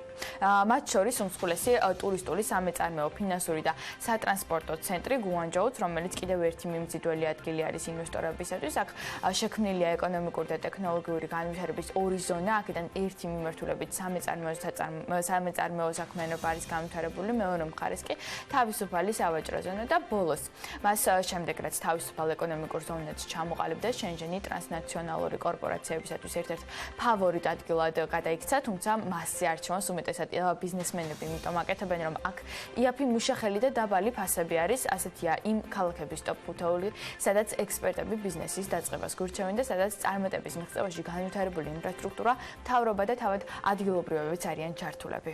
მადლობა მარიამ, საინტერესო მიმოხილვისათვის. ჩვენ კვლავ საქართველოში უნდა დავბრუნდეთ, ანუკა ჯოხაძის დახმარებით. შავი ზღვისპირეთში კატერების ბიზნესი წლებია მუშაობს და ხშირად შეხვდებით როგორც ადგილობრივ დამსვენებელს, ისე ტურისტებს, რომლებიც ზღვის ჰაერზე სწორედ ამ ფორმით ირჩევენ გასაირნებას. თუმცა ეს რამდენად არის მომგებიანი ჩვენი დედაქალაქისათვის, ამაზე იშვიათად ვსაუბრობთ. ამის ბევრი მიზეზი არსებობს და ხშირად სწორედ მტკვარის მდგომარეობას სასახელებენ ხოლმე. შეგიმჩნევიათ თქვენს ამ ყველაფრის მიუხედავად, რომ სანაპიროზე მანქანით მიმავალს მტკვარზე მოსეირნენავები თუ კატერები მაინც ხვდებიან. რამდენად მომგებიანია დედაქალაქში კატერების ბიზნესი და ინტერესდებიან თუ არა ტურისტები მტკვარზე ნავით სეირნობით. ანუკა ჯოხაძე დაინტერესდა, გამოლაპარაკა ბიზნესის მფლობელებს, მათ კლიენტებს და საქმიანი დილის მაყურებლებისათვის შესაბამისად სიუჟეტიც მოგომზადა.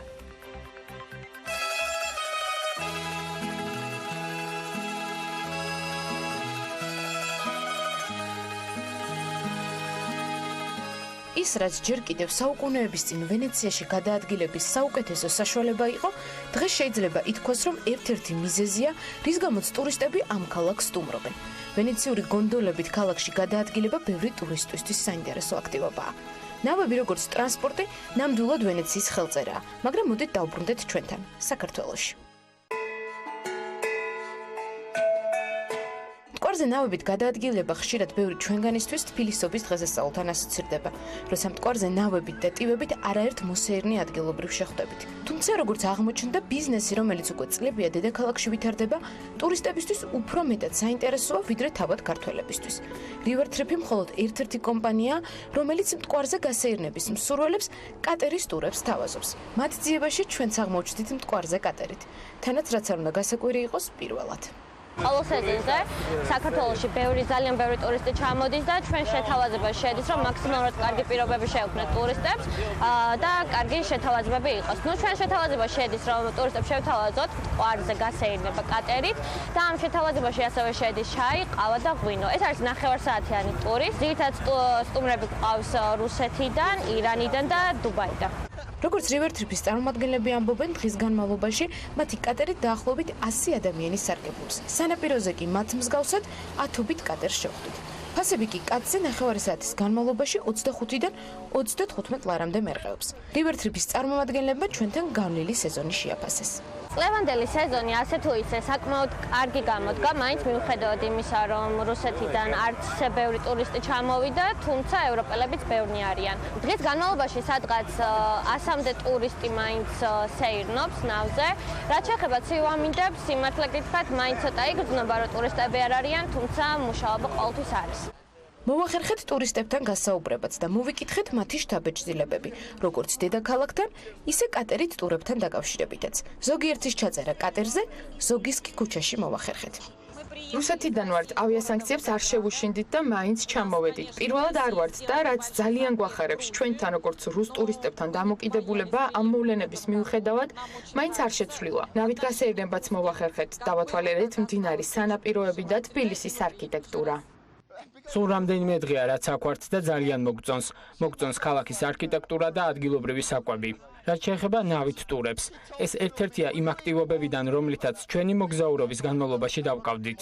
გამრავლმა გოგონამ გვირჩია გავითვალისწინეთ რჩევა და უკმაყოფილოები ნამდვილად არ დავრჩით.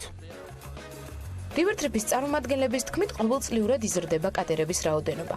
თუმცა ნავები და კატერები ვენეციის მსგავსად ქალაქში გადაადგილების სატრანსპორტო საშუალება ვერ გახდა. მაგრამ რა იცით რა ხდება იქნებ მომავალში, საცობებს თავი სწორედ ამ მეთოდით დავაღწიოთ.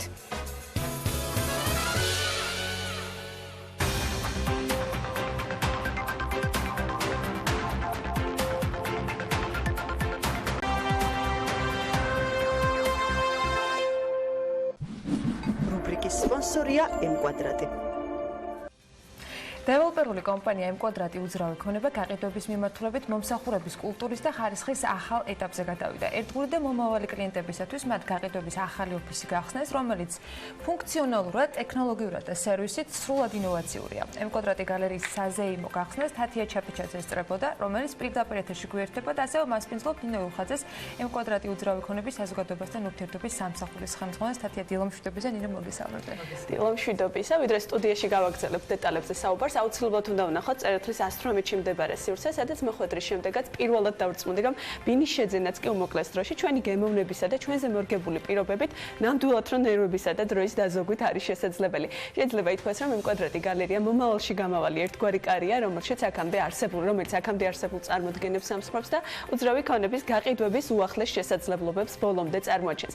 ბევრი რომ არ ვისაუბრო, ჯობია ჯერ სიუჟეტი ვნახოთ, ხოლო თქვენ ვინც ბინის შეძენით დაინტერესებული ხართ, აუცილებლად უნდა დაგველოდოთ, რადგანაც M-კვადრატს ძალიან სასიამოვნო სიახლეები აქვს თქვენთვის.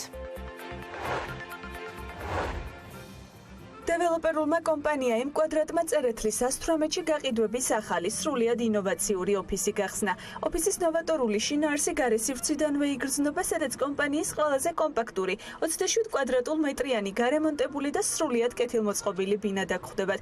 კონსტრუქცია თითქოს დეკორატიული ამწით არის ჩადგმული, რაც იმის სიმბოლოა, რომ M-კვადრატი თქვენს ბინას ზედმეტი ნერვიულობისა და დროის დაკარგვის გარეშე მოგართმევთ. ბინიდან მომავალი ბილიკით გაყიდვების ცენტრალურ ოფისში შედიხართ, რომლის შოურუმში გამოყენებული ინოვაციური ტექნოლოგიები ზუსტად შეგიქმნით წარმოდგენას M-კვადრატის უახლესი ამბიციური გეგმების შესახებ. აქ დგას M-კვადრატის ახალი უბნის M-კუბის მაკეტი, რომელიც მარშალ გელოვანის გამზირზე მდებარეობს. პაკეტი ჰორიზონტალურად განთავსებულ ეგრეთ წოდებულ ვიდეო კედელზეა გაშლილი, რაც საშუალებას მოგცემთ კომპლექსებს შორის მანქანებისა თუ ადამიანების მოძრაობას, სტადიონებსა და საბავშვო ზონებში მოთამაშეებსა და ტყეპარკში დავსვენებლებს ადევნოთ თვალი. თან არა მხოლოდ დღე-ღამის, არამედ წელიწადის 4-ვე სეზონის განმავლობაში. დღეს ჩვენ მოხარებას წარუდგინეთ ორი რამ, ჩვენი ახალი პროდუქტი M-კუბი და ახალი გაყიდვების ოფისი, რომელიც მოემსახურება ამ პროდუქტის და სხვა პროდუქტების გაყიდვას. M-კუბი რა არის? M-კუბი არის უძრავი ქონების დეველოპმენტში ახალი განზომილება. თუ აქამდე პირველ განზომილებად ჩვენ თვლიდით ბინებს შავი კარკასით ან თეთრი კარკასით, მე M კვადრატმა შემოიღო ბინები გარემონტებული, სრული რემონტით და მოწესრიგებული ინფრასტრუქტურით. ეხლა ჩვენ ვფიქრობთ, რომ მესამე განზომილებაში უნდა გადავიდეთ, რომ უნდა გავაკეთოთ უბანი, სადაც იქნება უამრავი სიკეთე, რომელსაც დღევანდელი მაცხოვრებელი მოითხოვს. 11 ჰექტარზე გაშლილ უბანში აშენდება როგორც სკოლა, ასევე საბავშვო ბაღი, პარკი და ბულვარი. ტერიტორიაზე ასევე იგეგმება რესტორნების, კაფე-ბარების, გასართობი ცენტრებისა და საცურაო აუზების მოწყობა. უბანი საცხოვრებელი ზონის გარდა კომერციული ნაწილისა და სასტუმროების განვითარებასაც მოიაზრებს. მისი საბოლოო დასრულების თარიღი კი 2024 წელია. გამომდინარე იქიდან, რომ დღეს ბინები არ არის დიდი ზომის და ასე ვთქვათ, ამ შემჭიდროებულ სივრცეში ცხოვრება არც თუ ისე მარტივია. ჩვენი სლოგანი იყო, რომ ეს ხალხი გამოვიყვანოთ ბინებიდან გარეთ. და გარეთ გამოყვანის რამდენიმე მეთოდი არსებობს. ეხლა თქვენ ხედავთ, რომ იქ არის ძალიან ლამაზი პარკი. ამ პარკში მოეწყობა მაგალითად ბარბეკიუს ადგილები, სადაც შეგიძლიათ მიიღოთ თქვენი სტუმრები. გარდა ამისა, მაგალითად შენობების პირველ სართულებზე განთავსდება საბავშვო ოთახები, სადაც სამეზობლოს ბავშვები შეუძლიათ ჩავიდნენ და ცუდამინჩი ითამაშონ ამ საბავშვო ოთახში. კარგამინჩი გამოვიდნენ გარეთ და ითამაშონ პარკში. პირველ სართულებზე ასევე მოეწყობა ეგრეთ წოდებული coworking სივრცეები. M კვადრატის გაყიდვების ახალ ოფისში თქვენთვის სასურველი ნებისმიერი ბინის არჩევა თანამედროვე ტექნოლოგიების გამოყენებით 1 საათშია შესაძლებელი. სპეციალური ფილტრაციის გამოყენებით თქვენს მოთხოვნაზე მორგებულ ბინას პოულობთ. ნამდვილი ჯადოქრობა კი სწორედ აქედან იწყება. შევქმნით სოფტი, რომელიც რამოდენიმე ფაზით სხვადასხვა ტექნოლოგიის სახით არის წარმოდგენილი და მომხმარებელს უადვილებს ბინის შერჩევის პროცესს. აი მაგალითისათვის, აქვე შეგვიძლია ბინა შევარჩიოთ. ეს არის ის ფაზა, მშენებლობის ის ფაზა, რომელიც ახლა მიმდინარეობს და მომხმარებლებს ინტუიტიურად თავადვე შეუძლიათ კონკრეტული ფილტრების საშუალებით აარჩიონ ბინა. მაგალითად, ბინების ფასის 50000-დან 100000-მდე მოძებნოთ გაყიდვების ბინები. აი ახლავე, აი ეს პირობითად. სართულის შერჩევაც არის შესაძლებელი. კონკრეტულად ხედის შერჩევაც არის შესაძლებელი. ანუ ეს ყველაფერი ჩემს სურვილზე მორგებული რა? პირდაპირ თქვენ სურვილზე არის მორგებული. ეკრანზე გამოდის ყველა ის შესაძლო ბინის ვარიანტი, რომელიც თქვენი ფილტრების მიხედვით შეიძლება იყოს არჩეული. აქ ვიწერია უკვე კონკრეტულად ბინის დეტალები, კონკრეტული ბინის მისამართი, სად არის მისი კვადრატურა, რენდერი, როგორი სახით შეიძლება იყოს წარმოდგენილი. ეს არ არის ყველაფერი, რასაც ეს არ არის ყველაფერი. ნახო ამ ყველაფერს. მოდი გადავიდეთ. ეს არ არის ყველაფერი. იგივე გამოცდილება გვინდოდა ვიზუალურად წარმოგვედგინა. როგორც ხედავთ, მაკეტზე არის ორი ფერის ბინები, корпуსები წარმოდგენილი. ფერადი корпуსები არის მშენებარე ფაზა და ჩვენს მიერ კონკრეტულად შერჩეული ბინის ფილტრი აქაც შეიძლება იყოს გამეორებული, ან თავადვე შეიძლება იყოს ბინის ნომერი არჩეული და შეხედეთ ვიზუალიზაციისთვის კონკრეტულად ის ბინა, რომელსაც ჩვენი მომხმარებელი არჩევს, ნათურით არის გამოყოფილი, რაც აღქმას აადვილებს. იმისთვის, რომ მომავალი სახლის შესახებ სრულყოფილი წარმოდგენა შეგექმნათ, გაყიდვების ოფისში შესაძლებლობა გაქვთ 5 ტიპის რემონტი შეარჩიოთ. დიზაინერებმა მათ შესაბამისი სახელებიც უწოდეს: მუსკატი, დარიჩინი, ვანილი, ჯინჯერი და პისტაჩიო. 5-ვე რემონტი განსხვავდება როგორც შინაარსობრივად, ასევე ფერთა გრადაციით. ეხლა კი შემოგთავაზებთ ჩვენი პროდუქტის აღქმის სხვაგვარ განზომილებას. მაკეტზე თუ მთელი პროექტი წარმოდგენილი იყო Z-ხედით, ეხლა კონკრეტული ბინის დეტალებზე შეიძლება ვისაუბროთ.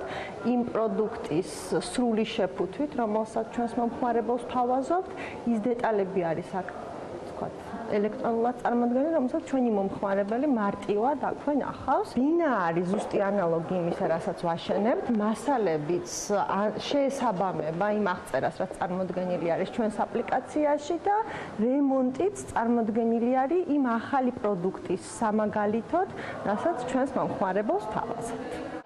თუმცა იმ შემთხვევაში, თუ კი ჩამოთვლილი არ გაკმაყოფილებთ, მაშინ შეგიძლიათ კომპანიის გამოცდილი დიზაინერების მომსახურებით ისარგებლოთ, რომლებიც იქვე გაჩვენებენ ინტერიერში გამოსაყენებელი მოსაპირკეთებელი მასალის დიდ არჩევანს და შედეგად უმოკლეს ვადაში შექმნიან მხოლოდ თქვენს მოთხოვნებზე მორგებულ სრულიად ახალ ბინას. ბინის მოცემულობისა და რემონტის ტიპის არჩევის შემდეგ მისი ყიდვის დრო დგება.